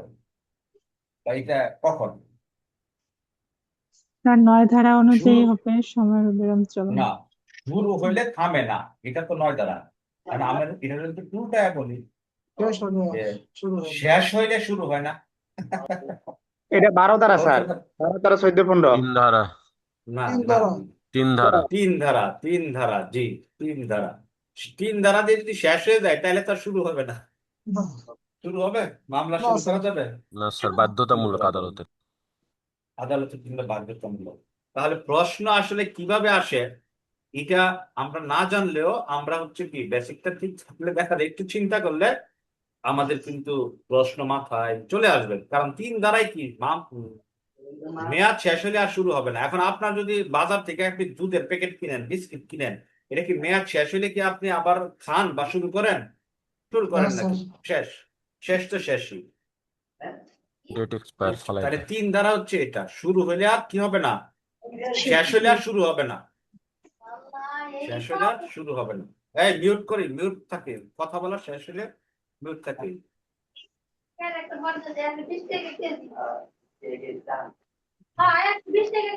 এই মনিরুল ইসলাম ভাই, আপনার এখান থেকে সাউন্ড আসতেছে না। মনির ভাই মিউট করে দেন।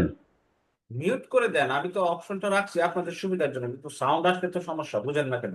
আপনার কথা না বললে আপনি কেন মাইকটা অন করে রাখতেছেন? তার মিউট বুঝেন প্রশ্নটা না, বুঝতেছি না, আপনি তো লাল দাগ বললেন। আসবে, লাল দাগ আসবে, কথা বলেন না এখন। আমি খালি ইয়েস অর নো শুনবো, আর কিছু না। আচ্ছা, তাহলে আমাদের আমাদের হচ্ছে বেসিকটা শেষ। এখন আমরা আর একটু বেসিক মিলি। তাহলে 3 ধারার সংজ্ঞা, ওই যে প্রি অফ লিমিটেশন, এটার সংজ্ঞাটা আমরা 3 ধারার আলোকে দিয়ে দিব। তারপরে দেখেন ব্যতিক্রমের মধ্যে আরো কিন্তু আছে। 3 ধারার ব্যতিক্রম কিন্তু শুধু 5 ধারা না, 3 ধারার ব্যতিক্রম 4 থেকে 25 পর্যন্ত আপনি ম্যাক্সিমাম ধারা দিয়ে এটা সাজাইতে পারেন। আমি দেখাবো আস্তে আস্তে। যেমন 4 ধারাতে কি বলছে, 4 ধারাতে কি বলছে, এখানে বলছে যে শেষের দিন যদি তামাদির শেষ দিন হয়, মানে আদালত বন্ধের দিন যদি তামাদির শেষের দিন হয়, মনে করেন শুক্রবার আদালত বন্ধ, ওই দিন তামাদির শেষ দিন, তাহলে যেদিন খুলবে, ধরেন রবিবার খুলবে, তাহলে আপনি 2 দিন পরে কি করতে পারবেন, মামলাটা দায়ের করতে পারছেন। তাহলে এখানে 2 দিনের সুবিধা দিছে না? কিন্তু 3 ধারা অনুযায়ী তো এদিনই শেষ হওয়ার কথা, তাহলে কি এটাও তো 3 ধারার ব্যতিক্রম, ঠিক কিনা? 60 ধারা, স্যার 7 ধারার ব্যতিক্রম। 60 ধারাও কিন্তু 3 ধারার ব্যতিক্রম, অতএব এগুলো বুঝতে হবে। 5 ধারা ব্যতিক্রম, 6 ধারাও ব্যতিক্রম। কেমনে?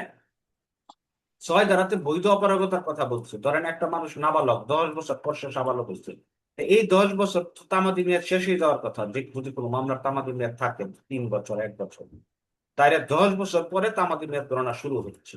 তার মানে 10 বছর কি বন্ধ ছিল। 3 ধারা অনুযায়ী 10 বছর আগেই তামাদি মেয়াদ শেষ হয়ে যাওয়ার কথা, কিন্তু 10 বছর পরে শুরু হচ্ছে। তাহলে 3 ধারার ব্যতিক্রম কি 6-7 বলতে পারি না?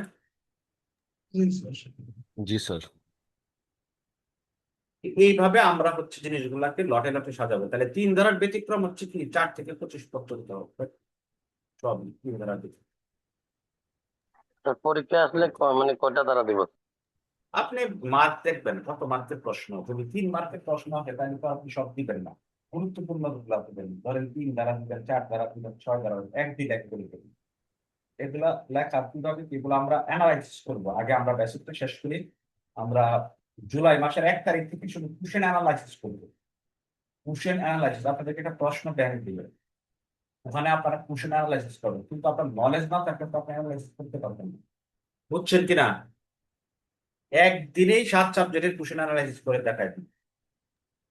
ধরেন 200-300 মানে কোশ্চেন, স্যার তাহলে আমরা প্রথমে আমাদের বেসিক ক্লিয়ার করছি, বেসিকটা মুক্তাবিদে ক্লিয়ার ক্লিয়ার করছি। করব, এরপরে আমরা হ্যাঁ, কোশ্চেন সলভ করব। কোশ্চেন তো সলভ করতেছি, আরো ক্রিটিক্যাল কোশ্চেন গুলো দেখি, আরো কোশ্চেন যেগুলো আমি এখানে দেই নাই, ওগুলা পড়তে হবে না। খালি বেসিকটা ঠিক থাকলে আপনি বানায় লিখতে পারবেন। বুঝছেন? জি স্যার। মুখস্থ করে কিন্তু রিটেন পাস করতে পারবেন না, এটা মাথায় রাখবেন। জি স্যার। তারপরে দেখেন তামাদি আইনের 5 ধারা অনুসারে প্রত্যেক দিনের বিলম্ব মওকুফের সন্তোষজনক ব্যাখ্যা। এই যে আপনি যে 30 দিন আপিলের মেয়াদ, আপনি 60 দিন পর দায়ের করছেন, তাহলে প্রত্যেক দিন কেন দেরি হয়েছে এটা আপনাকে বলতে হবে। যে আপনার ম্যাথমেটিক্স এর মেথড, যে 1তম দিন থেকে 60তম দিন, এইচ এন্ড এভরি ডে আপনাকে হিসাব দিতে হবে। পই পই করে, ওই যে সুলাইমান সুখান বলেন, পই পই করে হিসাব, হ্যাঁ, লিখে রাখবেন। আপনাকে কে কে কি দিচ্ছে, কার কাছ থেকে কি নিচ্ছে। সুলাইমান সুখানের একটা বক্তব্য আছে না, শুনছেন না আপনারা? ভাইরাল, পই পই করে হিসাব লিখে রাখবেন, এরকম। তাহলে আপনিও এই যে কেন দেরি করছেন এটা হিসাব দিতে হবে আদালতের কাছে। এটাই হচ্ছে সন্তোষজনক ব্যাখ্যা। আচ্ছা, তো সন্তোষজনক ব্যাখ্যাটা কি? যে 5 ধারা অনুযায়ী আপনার এই যে 5টা ক্ষেত্র, এই 5টা ক্ষেত্র আপনি যে অ্যাপ্লাই করলেন, ঠিক আছে, এটা কেন আপনার দেরি হইলো, ইচ এন্ড এভরি ডে আপনাকে কি করতে হবে, হিসাব দিতে হবে। এই নীতির প্রেক্ষাপট এবং যথার্থতা এখানে দেওয়া আছে, এটা রিডিং দিতে। ঠিক আছে? যে অতীতে উচ্চ আদালতের বিভিন্ন সিদ্ধান্তে বলা হয়েছে যে আবেদনকারীকে প্রমাণ করতে হবে কেন তিনি প্রতিটি দিন আদালতে আসতে পারেন। যদি 10 দিন দেরি হয় তবে 10 দিনেরই আলাদা আলাদা কারণ থাকতে হবে। বুঝছেন?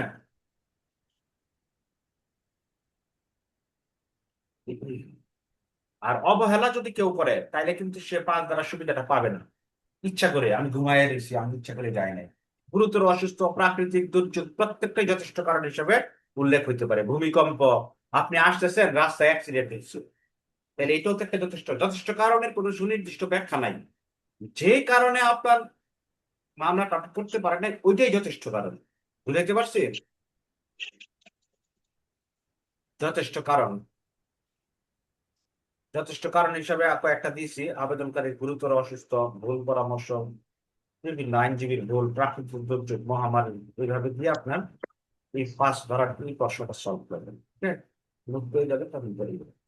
আচ্ছা, তারপরে আরেকটা টপিক, তাহলে আমরা 3 ধারার টপিকটা পড়লাম, প্রি অফ লিমিটেশন, আমাদের আপত্তি, এবং হচ্ছে প্রত্যেকটা দিনের ব্যাখ্যা, সন্তোষজনক ব্যাখ্যা, 5 ধারাতে কেন দেরি করছে।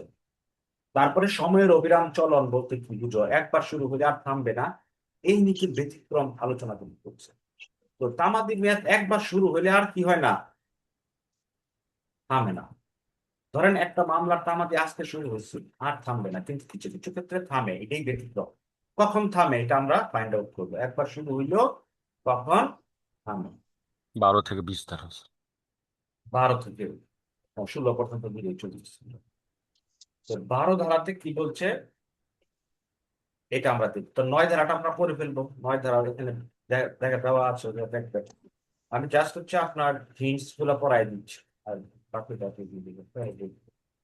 তো 9 ধারার ব্যতিক্রম হিসেবে 12, 13 এই সবগুলো ধারা আমরা নিতে পারি।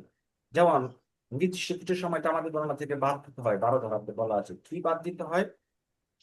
আপনার যেদিন মামলার কারণ উদ্ভব হয়েছে ওই দিনটা বাদ দিবেন, ঠিক আছে। রায় ঘোষণার দিন বাদ দিবেন। নকল উঠাইতে 20 দিন লাগবে সেই দিন বাদ দিবেন। রোয়েদাদের নকল পেতে যে দিন লাগে সেই দিন বাদ দিবেন। তাহলে আমরা দেখতে পাচ্ছি এখানে তো বাদ যাওয়ার কথা না। 9 ধারা অনুযায়ী আপিল গণনা শুরু হয়ে গেছে, কথার কথা আপিলের তামাদি 30 দিন পরে শেষ। এখন মাঝখানে যে 20 দিন নকল উঠাই তুমিছেন, এই 20 দিন কি তামাদি গণনা থেকে বাদ দিয়ে আপনি 50 দিন পরে মামলাটা দায়ের করতেছেন না, পুলিশের সাথে 20 যোগ করে। জি। আর এই যে 20 দিন বন্ধ ছিল, এটা কি 9 ধারার ব্যতিক্রম না? 12 ধারাটা 9 ধারা অনুযায়ী তো 30 দিন পরে শেষ হওয়ার কথা, আর থামার কথা না। কিন্তু এখানে থামছে কিনা 20 দিন। কে থামাইছে? 12 ধারায় থামাই দিচ্ছে। তাহলে 9 ধারার ব্যতিক্রম হিসেবে 12 ধারাকে আমরা নিতে পারি। দেখেন বুঝতে হবে।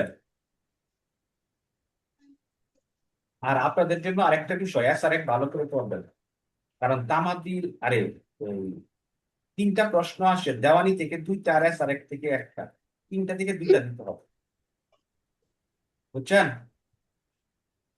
এই জন্য SRF আমরা ভালো করে পড়বো। দেওয়ানি যদি একটা নাও পারি তাহলে আরেকটা পারি। 3টা থেকে 2টা, দেওয়ানি থেকে 2টা, SRF থেকে 1টা। আচ্ছা, তারপরে বিবাদী বিদেশে থাকলে ওই সময়টা তামাদি গণনা থেকে বাদ যাবে। 14 ধারাতে কি বলছে? ওই যে এখতিয়ারবিহীন আদালতে দায়ের করলে যে কদিন গেছে ওইটা বাদ যাবে। এগুলো সব 9 ধারার ব্যতিক্রম। 15 ধারা কি বলছে?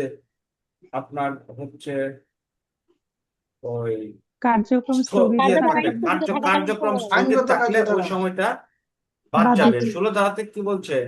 আপনার ডিক্রি জারির যে বিষয়টা, ওই বিক্রয় সময়টা নিরোধ বিক্রয় রদ যদি ওই সময়টা বাদ যাবে।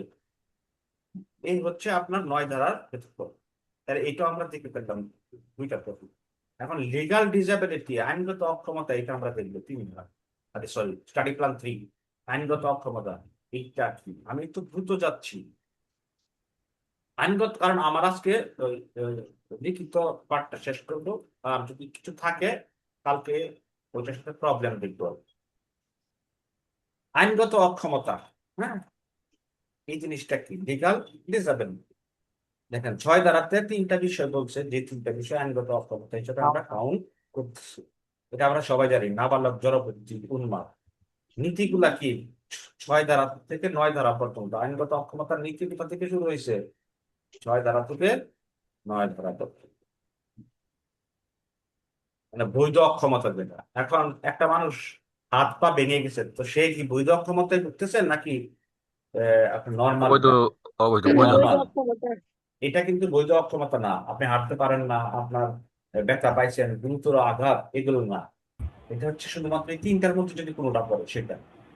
আচ্ছা, যদি কোনো ব্যক্তি মামলা বা ডিক্রি জারির দরখাস্ত দায়ের, যে আপনার 6-1 এখানে 4টা উপবিধি আছে। 6 ধারাতে কয়টা উপবিধি আছে? 4টা আছে 4টা। স্যার। একটা হচ্ছে আপনার অক্ষমতায় ভুগলে যেদিন সুস্থ হবে সেদিন থেকে সে তামাদি গণনা শুরু হবে, আর আগ পর্যন্ত শুরু হবে না। আর বিবিধ অক্ষমতা, যদি কোনো ব্যক্তি একসাথে 2টা অক্ষমতায় ভুগে, ঠিক আছে, আমি পয়েন্ট গুলা দেখে দিচ্ছি যাতে বুঝতে সুবিধা হয়। এটা হচ্ছে বৈধ অক্ষমতা বুঝলে, এটা 6-1। আর 6-2 হচ্ছে বিবিধ অক্ষমতা, মানে 2টা অক্ষমতা, মাল্টিপল ডিসএবিলিটি। আর ওটা হচ্ছে সিঙ্গেল ডিসএবিলিটি, নাবালক। এখন নাবালকের সাথে পাগল দুইটাই একসাথে চলতেছে, সেক্ষেত্রে 2টার মধ্যে শেষটা যেদিন ভালো হবে সেদিন তামাদি গণনা শুরু হবে। নাবালকের তো ভালো হয়েছে, উন্মাদ তো ভালো হয়নি, তাইলে কিন্তু তামাদি গণনা শুরু হবে না। ওই উন্মাদ যেদিন ভালো হবে সেদিন। এটি হচ্ছে মাল্টিপল ডিসএবিলিটি। আর অক্ষমতার ফলে মৃত্যু হইলে অধিকারী ব্যক্তি আপনার সক্ষম হওয়ার আগ পর্যন্ত তামাদি মেয়াদ গণনা বন্ধ থাকবে। আর আইনানুগ প্রতিনিধির আইনগত অক্ষমতা, এটা হচ্ছে legal disability of legal representative. যদি মামলা করার অধিকারী ব্যক্তির মৃত্যুর তারিখে তার আইনানুগ প্রতিনিধি অক্ষম হয়, তাহলে সেই ক্ষেত্রে আইনানুগ প্রতিনিধির অক্ষমতা অবসানের পর মামলা করতে পারবেন। 6-4 এগুলো ইজি, উদাহরণ দেওয়া আছে, জাস্ট একটা দিন দিয়ে পড়ে ফেলবেন। আর তামাদি মেয়াদ গ্রহণ একবার শুরু হলে তা চলতেই থাকে 9 ধারা। ঠিক আছে, এই বিষয়গুলো আমরা এখান থেকে দেখব।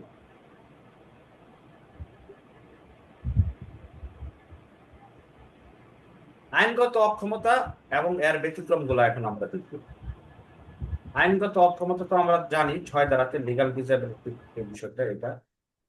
আর এই আইনগত অক্ষমতার ব্যতিক্রম গুলা কি কি এইটা আমরা দেখবো, মানে 6-7 ধারার ব্যতিক্রম। এটা আমরা সবাই জানি যে আইনগত অক্ষমতা 6 ধারাতে 3টা বিষয়: নাবালকত্ব, উন্মাদ, জড়বুদ্ধি। আর এটার অক্ষমতা ব্যতিক্রম হচ্ছে 8 ধারাতে। তো এটা আবার অগ্রপ্রয়ের ক্ষেত্রে প্রযোজ্য। আর এখানে সর্বোচ্চ 3 বছর সময় পাবেন। সর্বোচ্চ কয় বছর? সুস্থ হওয়ার পর বা আইনগত অক্ষমতা দূর হওয়ার পর 3 বছর। ঠিক আছে, এখন একটা উদাহরণ দেখি আমরা।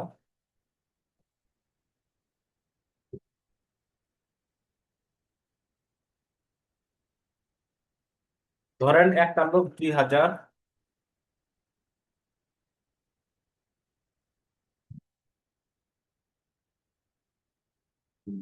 সালে মামলা করার কারণ উদ্ভব হয়েছে। তারপরে সে আপনার 2018 সালে সে সাবালক হয়েছে, 18 বছর। সে মনে করেন 2010 সাল 2010 সালে মনে করেন মামলা করার কারণ উদ্ভব হয়েছে, 2018 সালে সে সাবালক হচ্ছে। এখন কি মামলা? মনে করেন দখল প্রবঞ্চনা, যেটা তামাদি মেয়াদ 12 বছর। তো আপনার এখন সে সর্বোচ্চ কত সাল পর্যন্ত সময় পাবে মামলা করার? তার তো আর 4 বছর আছে হাতে। না, 21 সাল। সালটা বলেন, সালটা বলেন, পরে সাল হচ্ছে তাহলে- ব্যাখ্যা করবেন। 19, 20, 21 সাল। 2010 সালে মামলা করার কারণ উদ্ভব হয়েছে, মামলার তামাদি মেয়াদ 12 বছর। 2018 সালে সে সাবালক হয়েছে। এখন সে সর্বোচ্চ কত বছর সময় পাবে? 22 বছর ভাই, 22 সালে 2022 সালে হ্যাঁ 22 সাল হবে। 22 সালে সে। বলেন। 2022 2022 সাবালক হতে 3 বছর সর্বোচ্চ পাবে। 21 সাল। কত বছর? সালটা কত? 21 সাল। 21। 2022 আমিও বলি 22 আচ্ছা, আপনারা বলতেছেন 2022। স্যার, আমি 21 বলছি স্যার। আর কেউ কি বলতেছে? 21 স্যার, 2021। আরেকজন বলতেছেন 2021। আচ্ছা, এখন আমি বলি, 2000 আপনাদের বলা শেষ। এখন আপনারা স্যার, শুনেন, 21 সাল পর্যন্ত। মাইক্রোফোন অফ করুন। দেখেন, 2010 সালে মামলা করার কারণ উদ্ভব হয়েছে, তাই না? তো 2018 সালে সে সাবালক হয়েছে। তো আপনারা এটা 3 যোগ করতেছেন। আচ্ছা, এটা একটা নিয়ম, 3 যোগ করতে পারেন। এখন এখানে আপনার কত সাল হবে? এটা হচ্ছে কথা। তো দেখেন, 2010-এর সাথে 12 যোগ করলে কত হয়? 2022। 22 2022 সাল পর্যন্ত তো তার হাতে এমনি সময় আছে। তো আচ্ছা। আপনি তামাদি আইনের 8 ধারা দিয়ে কি সময় কমাবেন? না স্যার বাড়াই। 2021-এ নিয়ে আসতে পারবেন? না যার আছে তাই থাকবে কোন চলবে 2021-এ কিন্তু আসবে না। কারণ না, এটা কি? 22 কারণ তার তো লিগাল বৈধভাবেই সে 2022 সাল পর্যন্ত সময় তার হাতে আছে। তো আপনি 8 ধারাটা এখানে প্রয়োগযোগ্য হবে না। কেন হবে না? আপনি সবসময় এইরকম প্রবলেম আসলে আপনি যোগ দিবেন যে যেদিন থেকে তামাদি মানে এই মামলার কারণ উদ্ভব হয়েছে ওইটার সাথে মূল তামাদিটা যোগ করবেন। যোগ করে দেখবেন কত সাল হয়েছে, 2022। তারপর 18-এর সাথে 3 যোগ করবেন, যোগ করে দেখবেন কত হয়েছে, 2021। তাইলে এরপরে এই দুইটার ডিফারেন্সটা দেন।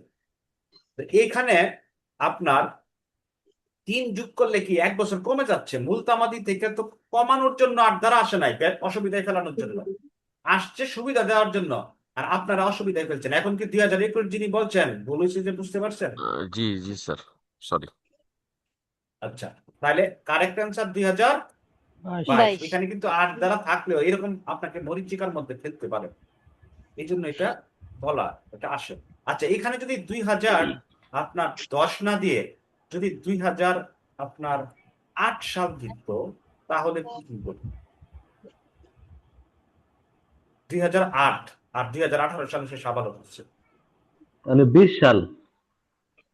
তাহলে কি ঘটনা ঘটবে? তাহলে তাহলে আর 1 1 বছর বছর সময় হবে। এক্সট্রা অ্যাড করে দিত। 20, 21, 21 আর তাইলে 21 আমরা তো স্যার, দেখি, 21। 12 বছর 20 তাহলে 20 সাল আমরা পর্যন্ত দেখি। থাকবে। 21 আচ্ছা শোনেন, 2008, 8-এর সাথে 12 যোগ করেন কত হয়? 20 20 সাল হয় 20। স্যার। 2020। এটা হচ্ছে তার মানে বৈধ, নর্মাল মানে লিগালি হ্যাঁ সে বৈধ যেটা পায় সময়। নর্মাল।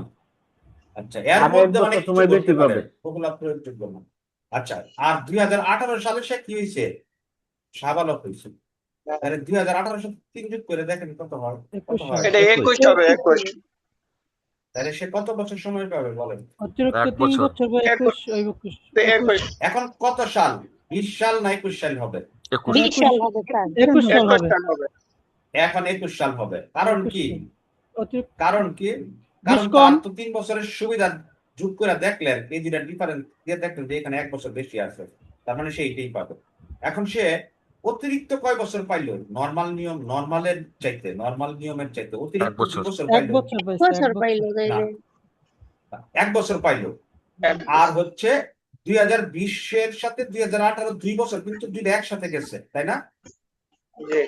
তো এ হচ্ছে বিষয়। 18-র পরে 20 পর্যন্ত দুইটা একসাথে চলছে, আর 1 বছর সে পাচ্ছে। হ্যাঁ, আচ্ছা, এখানে যদি 2008 না হয়ে, আমি কিন্তু আস্তে আস্তে আপনাকে প্রবলেম গুলো মানে সলভ করছি। 2008 না হয়ে 2006 হইতো, তাইলে কি হতো? আর 2018 সালে যদি সাবালক হইতো, তাহলে তাহলে তাহলে 3 হচ্ছে বছর। 21, 3 21। বছর 21 হতো 21 স্যার। ধরো এটাও 21 হয় 21 স্যার, সাল। 21 সাল হয়ে 21। না তাহলে না 21 হবে মূল না। মূল তামাদি মূল 18 তামাদি শেষ।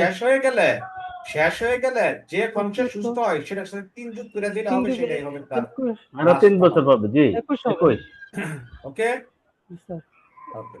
আচ্ছা, এখন যদি তার আবার আরেকটা ঘটনা ঘটতো, মনে করেন ওই সাবালকত্ব নাবালকত্ব একসাথে যদি চলে, সেই ক্ষেত্রে যে সে যখন সাবালক না পাগলত্বের অবসান ঘটবে, সেদিন থেকে তামাদি গণনার মেয়াদ শুরু হবে। বুঝছেন কিনা?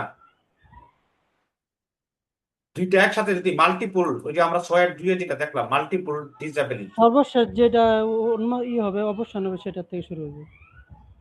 এই মিউট থাকি, শব্দ যাতে না আসে। হ্যাঁ, কথা বলা শেষ, মিউট। বাচ্চার শব্দ আসতেছে কান থেকে। আচ্ছা, তো দেখেন আপনার এখন তামাদি মেয়াদ যদি আপনার কোনো একটা মামলা, মনে করেন তামাদি মেয়াদ 3 বছর, সরি, এই 1 বছর তামাদি মেয়াদ, এই ক্ষেত্রে একই ঘটনা ঘটলে, ঠিক আছে, আপনার সে সর্বোচ্চ কত বছর সময় পাবে? ওই যে 2018 সাল পর্যন্ত, মনে করেন 2010 সালে সে হচ্ছে মামলা করার কারণে দমেছে, কিন্তু করতে ওই সময় সব নাবালক ছিল। ওইটা ওই ধরেন এমনি মেটাফরিক্যালি বলতেছি, ওই মামলার তামাদি মেয়াদ মনে করেন 1 বছর। তো এখন 2018 সালে সে সুস্থ হয়েছে, এখন সে কয় বছর সময় 1 পাবে বছর পাবে স্যার। বলেন? 10 সাল 18 সালে সে হয়েছে, সুস্থ হয়েছে, 19 সাল। নাবালকত্বের 2019 অবসান সালে হয়েছে। স্যার। 19 এখানে সালে কি 3 বছর যোগ করবেন? 1 বছর তো মেনশন করে দেওয়া আছে নাকি স্যার? স্যার 1 দেওয়া বছর আছে। পাবে। ও যেটা আচ্ছা। তামাদি 3 বছরের নিচে, ওইটা কিন্তু ওই তামাদি থাকবে, এখানে আর 3 বছর হবে না কিন্তু। হ্যাঁ, 6 মাস হলে সেটা 6 মাস থাকবে, সেখানে আবার 3 বছর হবে। মূল তামাদি কখনো আবার ওই 8 দ্বারা সুবিধা দিয়ে বাড়ানো যাবে না। এই জন্য দেখতে হবে প্রশ্নটা কোন রিলেটেড আসছে, প্রশ্নের তামাদি মেয়াদ কত। এই জন্য আপনার লিখিত পরীক্ষায় কিন্তু এমসিকিউতে যে তামাদি মেয়াদ গুলা পড়ছেন, ওগুলা যেন পড়া থাকে। কেন পড়া থাকে বুঝতে হবে, বুঝছেন এখন? প্রবলেমে কি ধরা খাবেন? এমসিকিউর তামাদি মেয়াদ যেগুলা পড়াইছি, ওই তামাদি মেয়াদ গুলা যেন পড়া থাকে। আচ্ছা, তাহলে এই প্রবলেম শেষ। আর ওইটার সাথে 2008 সালে ব্যাপক হয়েছে, 2018 সালে আপনার স্যার 1 সাবালক বছর বা হয়েছে। 2 বছর যদি মেনশন করে বলে, তাইলে কি ওইটাই যোগ করতে হইব না? হ্যাঁ, ওইটাই যোগ করতে হবে। 2015 সালে সে পাগল হয়েছে এবং 2030 সালে সে সুস্থ হয়েছে, এখন তো আমাদের কত মেয়াদ পাবে বা নাকি পাবে না? 2015 সালে পাগল হয়েছে, মানে সাবালক হওয়ার আগেই পাগল হয়ে গেছে। তাইলে এখানে আরো 3 যোগ করে সে 33 সাল 33 পর্যন্ত সাল। পাবে। আর 2018 সালে সাবালক হয়েছে, 2020 সালে পাগল হয়েছে, 2050 সালে সুস্থ হয়েছে, এখন সে কি তামাদিক মেয়াদ পাবে? না আল্লাহ পাবে দিতে না, পারবে? 2008 সালে তো তামাদি শুরু হয়ে গেছে। বাতি পাবে না। পরবর্তী 2 বছর তো পাবে না, চালু কারণ হয়। এখানে কি ওই যে 9 ধারা দিয়ে 9 ধারায় ব্রেকডাউন হয়ে গেছে, 9 ধারা দিয়ে কি হয়েছে? ব্রেকডাউন হয়ে গেছে। 18 সালে সাবালক হয়েছে, 22 সালে পাগল হয়েছে, 4 বছর সে কি করছে বা 1 হ্যাঁ, বছর সে কি করছে? মাঝখানে, হ্যাঁ। কেন মামলা করে নাই? তখন কিন্তু আর 3 বছরের সুবিধাটা পাবে না 8 ধারা। ওকে, ওই যে 9 ধারা আবার সে এখানে ঢুকে গেছে, ব্যাঘাত ঘটাচ্ছে। বুঝছেন কিনা? এই প্রবলেম আসতে পারে, এখান থেকে একটা প্রবলেম। বুঝাইতে পারছি? জি স্যার। ওকে।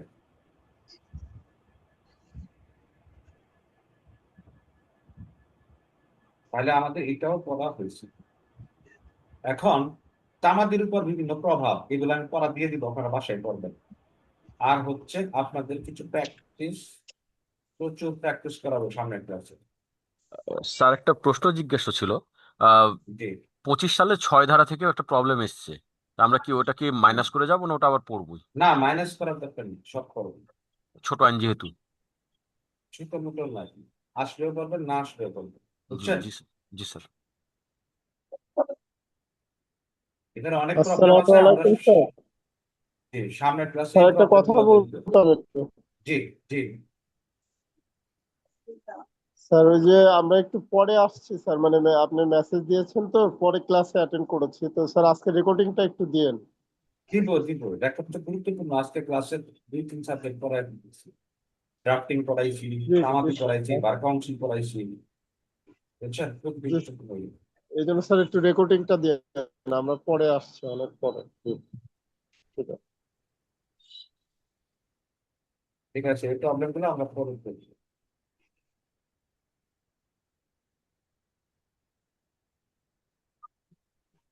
এই থিওরি না জানা থাকলে এই প্রবলেমগুলো আমরা পারবো না, বুঝছেন? এই জন্য আমাদের থিওরি গুলো ভালো করে পড়ে থাকতে হবে। আচ্ছা, তাহলে এখন আমরা প্রভাবে চলে যাব।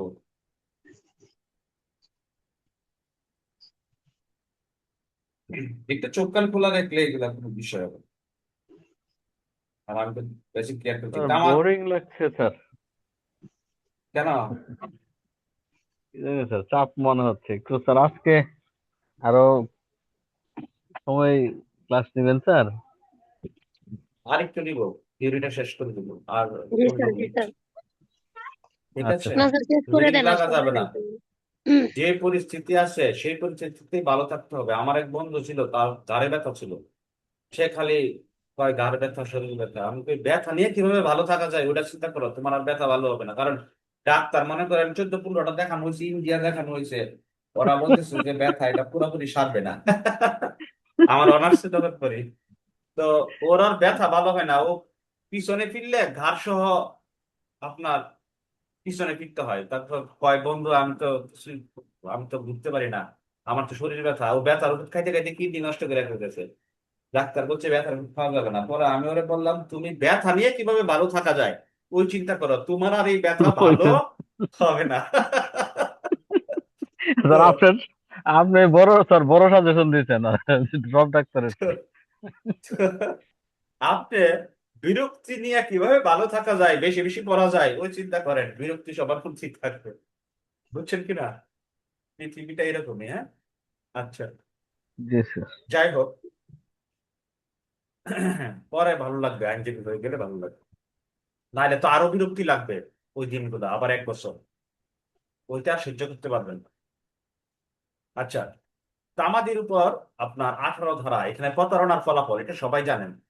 আমি এখানে 3টা বর্ণ, তামাদির 18 ধারা 3টা বর্ণ আপনাদের মনে রাখতে বলছি। প্রতারণা করলেই ওএসডি খাবে। ওএসডি মানে কি?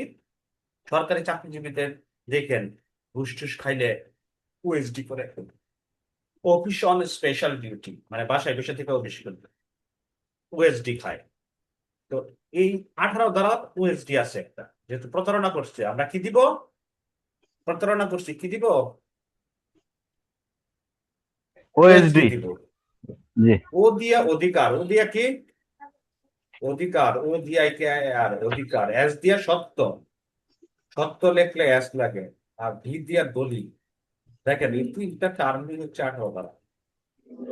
অধিকার, সত্য, দলিল। অধিকার অধিকার ওএসডি, সত্য দলিল। অধিকার এসতে সত্য, দিতে দলিল। এই তিনটা দলিল। লাইন মনে রাখলে 18 ধারা আপনি বানায় একটা লেখা দিয়ে আসতে পারবেন।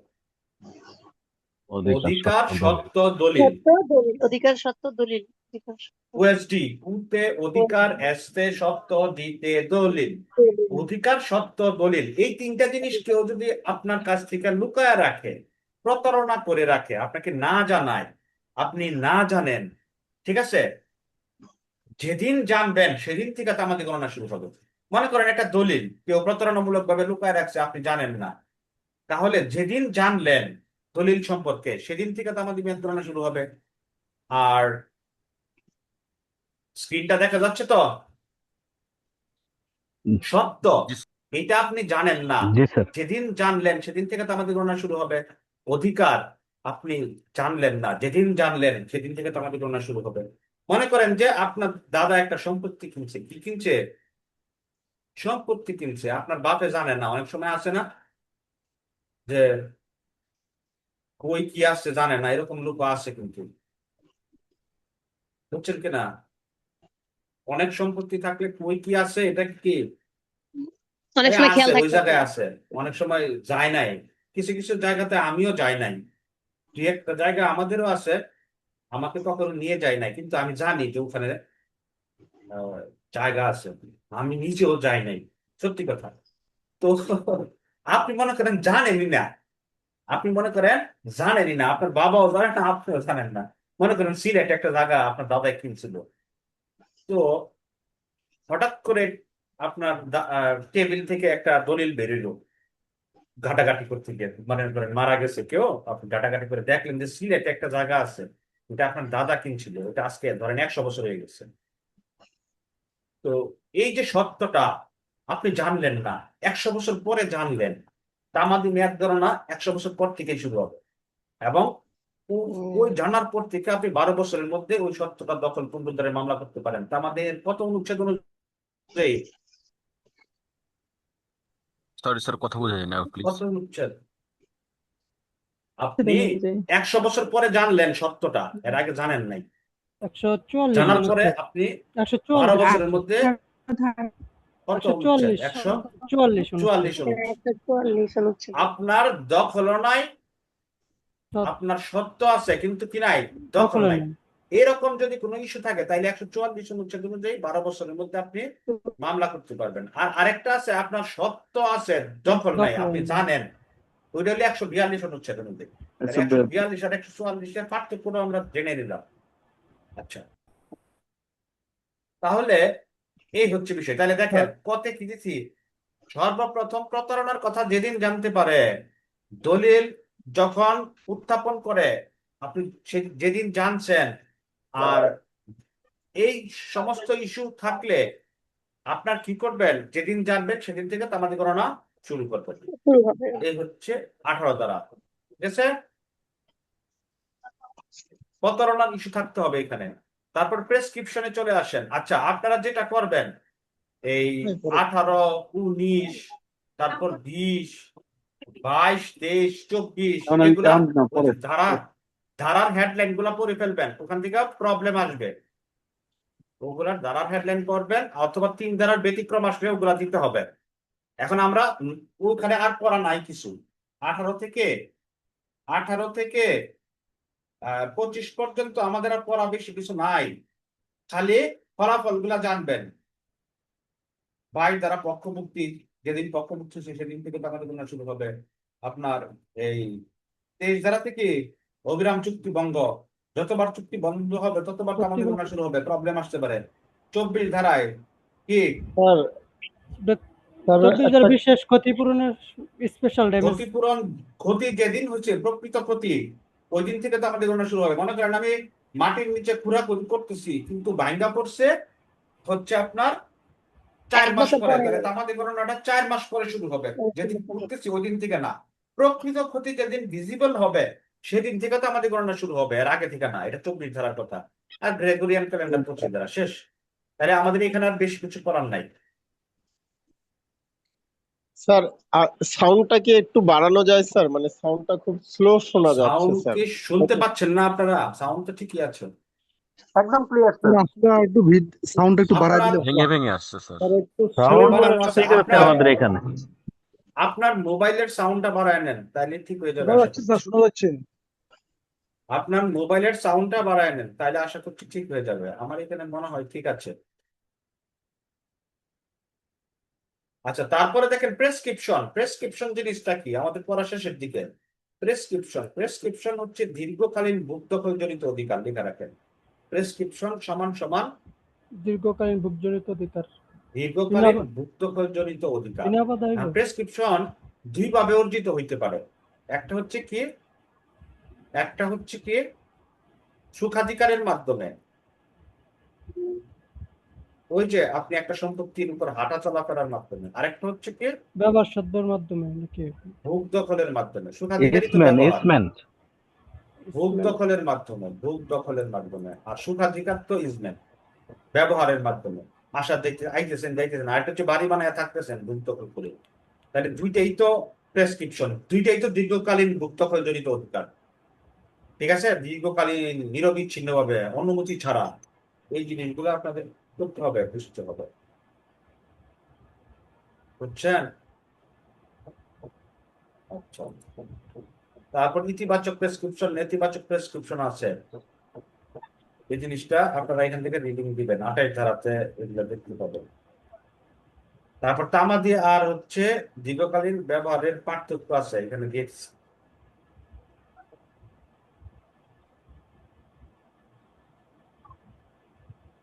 তামাদি আইন শুধুমাত্র অধিকার বিলোপ করে না, অধিকার সৃষ্টি স্যার করে।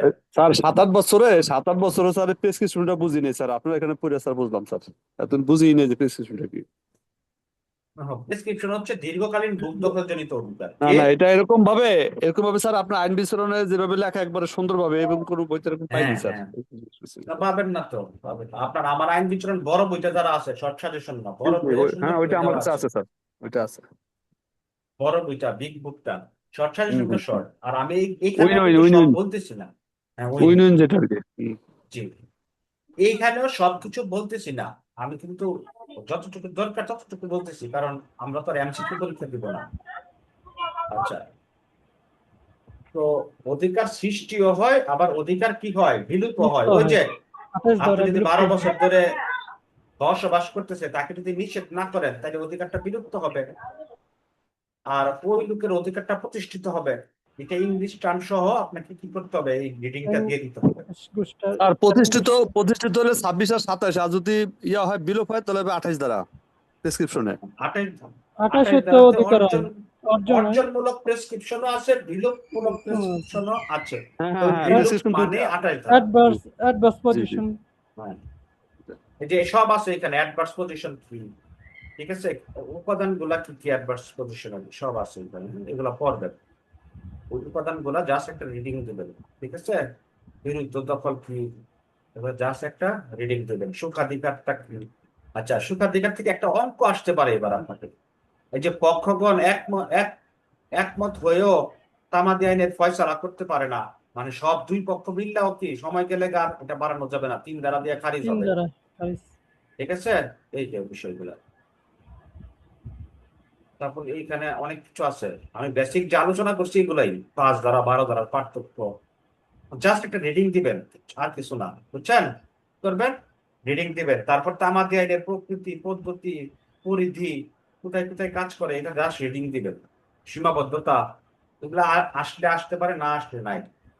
তারপর এখানে বিভিন্ন অ্যাকনোলেজমেন্ট, লিখিত স্বীকারোক্তির ফলাফল, এগুলো এমসিকিউ পড়া। যে একটু আগে বইলা ফেলছি 23 ধারা 24 ধারা, জাস্ট উদাহরণগুলো একটু দেখবেন। এখানে একটা ম্যাথ দেখায় আমি শেষ করে দিব। 26 ধারা 27 ধারার একটা ম্যাথ আছে, এটা পরীক্ষা এবার আসতে পারে। গতবার একটা ম্যাথ বলছিলাম আপনার, ওই যে ইয়া এই ওই ওই যে ওই যে ভাবিত্বের অধিকার সূত্রে। ওই ওই যে রায় দিছে, রায়ের নকল তুলতে যে সময় লাগছে, হ্যাঁ, কতদিন ব্যয় হয়েছে, এরকম একটা প্রবলেম আসছিল গতবার। আর এটা আমি পড়াইছিলাম, পরীক্ষা দিছি, এটাই আসছে। এটার প্রমাণ স্বরূপ আপনি চলে যাইতে পারেন আইন বিতরণ এমসিকিউ উইন বই যাদের আছে ওই বইয়ের মধ্যে এই প্রবলেমটা দিয়ে দিছি। এটা কিন্তু 2024 সালের বই, উইন বইটা। তখন কিন্তু পরীক্ষা হয় নাই, পরীক্ষা হচ্ছে 2000 কত সালে, 25 সালে। ওই প্রবলেমটা আপনার হচ্ছে ওই বইয়ের যে প্রবলেমটা, এরকমই একটা প্রবলেম গত বছর লিখিত পরীক্ষায় আসছে। এটা হচ্ছে পৃষ্ঠা নাম্বার 127 পৃষ্ঠা, তো 127 পৃষ্ঠা। তো এটা উইন সবুজ বইটা যাদের কাছে আছে ওরা দেখবেন 127 পৃষ্ঠার সমস্যা 1, 12 ধারার একটা উদাহরণ। জি এটা আছে, আপনার 12 হতে বইয়ের 12 মধ্যে হতে। হুম। ছিল না, এটা 2024 সালের বই। হ্যাঁ, ওই বইয়ের মধ্যে আমি এই প্রবলেমটা দিয়ে দিছিলাম যে এত সালে রায় হয়েছে, এত সালের এত তারিখ থেকে এত তারিখ রায়ের নকল ডেক্টিভ নকল পাইছি, এখন কত দিন লাগবে তাহলে। এই বিষয়টা 2025 সালের প্রশ্ন আসছে পরীক্ষায়। জি, এটা আমার সমাধান কাছে সহ আছে মনে এখানে। হয়েছিল, হ্যাঁ আমার কাছে মনে হয়েছিল যে এরকম একটা প্রবলেম এখনো আসে নাই, আসতে পারে। তো এবারও আমার কাছে মনে হচ্ছে 26-27 দ্বারা প্রবলেমটা এখনো আসে নাই, আসতে পারে। এটা কোনো বইয়ে পাবেন না এখন পর্যন্ত, কারণ পরীক্ষা হয় নাই, হইলে পরে বইয়ের মধ্যে পাবেন না। কিন্তু আমি অ্যাডভান্সে কিছু জিনিস আপনাকে বলে দিচ্ছি। দেখেন আপনার এই 127-28 পৃষ্ঠাতে দেখেন ওই প্রবলেমটা আছে সমাধান। আচ্ছা, ওইটার আমি এখন দেখাচ্ছি না, ওইটা দেখে নিয়ে বা আগামী ক্লাসে দেখাবো। 26-27 দ্বারাতে কি আছে, সুখাধিকার থেকে একটা প্রবলেম। মনে করেন একটা লোক আপনার 15 বছর একটা মহিলা জীবন সত্ত্বে ছিল একটা সম্পত্তিতে, ওই সম্পত্তিতে আপনাদের মধ্য থেকে মনে করেন যে কেউ একজন, কে তাকে আনবো, যার নাম পারেন একজনের নাম তারাই বলেন, সব ভুলে গেছি আমি। আরিফিন, ঠিক আছে, আরিফিন ভাই। উনি মনে করেন যে এই সম্পত্তির উপর দিয়ে আপনার 20 বছর ধরে যাতায়াত করছে। তাইলে কি আরিফিন ভাইয়ের দৃষ্টিকোণে কি সুখাধিকার অর্জন হয়ে গেছে, তাই না? জি স্যার। মনে করেন এটা সম্পত্তির 20 বছর রাস্তা, বিনা সম্পত্তির উপর দিয়ে রাস্তাটা গেছে, তাহলে আরিফিন ভাই বলতে ওনার তো হয়েছেই 20 বছর। কিন্তু এই সম্পত্তিটা, ঠিক আছে, এই সম্পত্তিটা 15 বছর একটা মহিলার জীবন সত্ত্বে দেওয়া হয়েছিল। এই সম্পত্তির মালিক মনে করেন আমি নিজে জাহিদ, আমি মালিক। আমি একটা মহিলারে 15 বছর জীবন সত্ত্বে দিচ্ছি।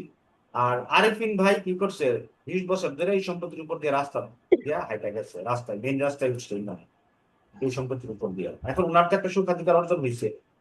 এখন উনি মামলা করলে এই মামলাটা আপনার হচ্ছে টিকবে কিনা, টিকবে না স্যার, 15 বছর তো জীবন সত্ত্বে আচ্ছা, একজন টিকবে না, অধিকারী ছিল, 27 5 বছর। টিকবে না, 5 টিকবে বছর না। ইয়েস কারণ স্যার, 5 আপনার বছর ইয়ে ব্যবহার সূত্রটা লেখেন, সূত্র সমান সমান ব্যবহার সত্য মাইনাস জীবন জীবন সত্য সত্য।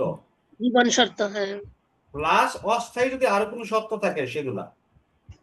এটা বইয়ের মধ্যে আর দেয় নাই, কিন্তু থিওরিতে লেখা আছে। বইয়ের উদাহরণে দেয় নাই।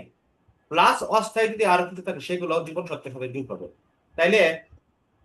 তাহলে সুখাধিকার সমান সমান কি, 20 সুখাধিকার বছর সমান সমান 20 বছর সুখাধিকার না, ওইটা না, সুখাধিকার সমান সমান পাস ব্যবহার সত্য, যে জীবন লোকটা সত্য, ব্যবহার করছে মাইনাস জীবন সত্য, জীবন সত্য জীবন প্লাস এটা হচ্ছে সত্য। সূত্র।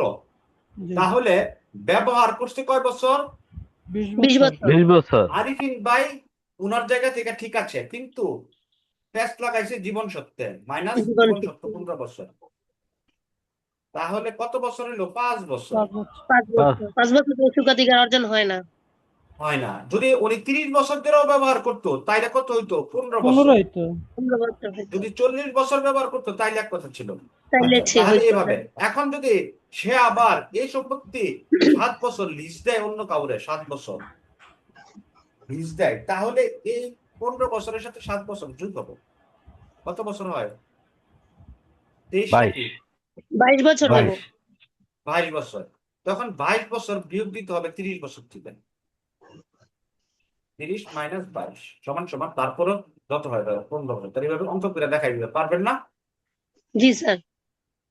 তাহলে সুখাধিকার সমান সমান কি, এটা কিন্তু এবার আসবে, বলে দিচ্ছি। ব্যবহার সুখাধিকার সত্য মাইনাস সমান জীবন সত্য। ব্যবহার সত্য মাইনাস দিয়া ব্রেকেট দিবেন, ফার্স্ট ব্রেকেট, জীবন পরে সত্য প্লাস প্লাস কি অন্যান্য অস্থায়ী সত্য। অন্যান্য অস্থায়ী সত্য। এখন অস্থায়ী সত্যটা অবশ্যই 3 বছর বা 3 বছরের বেশি হইতে হবে। 3 বছর পর্যন্ত যোগ হয় না, এটা মাথায় রেখে। স্যার অস্থায়ী যদি সত্য কি বলতে কি 2 আপনার যে বছর লিস্টটা হয়, বুঝাইছেন? হ্যাঁ লিজ 2 বছর যদি হয় তাইলে কিন্তু 2 বছর কাউন্টে আসবে না, শুধু জীবন সত্যতাই আসবে, বুঝছেন?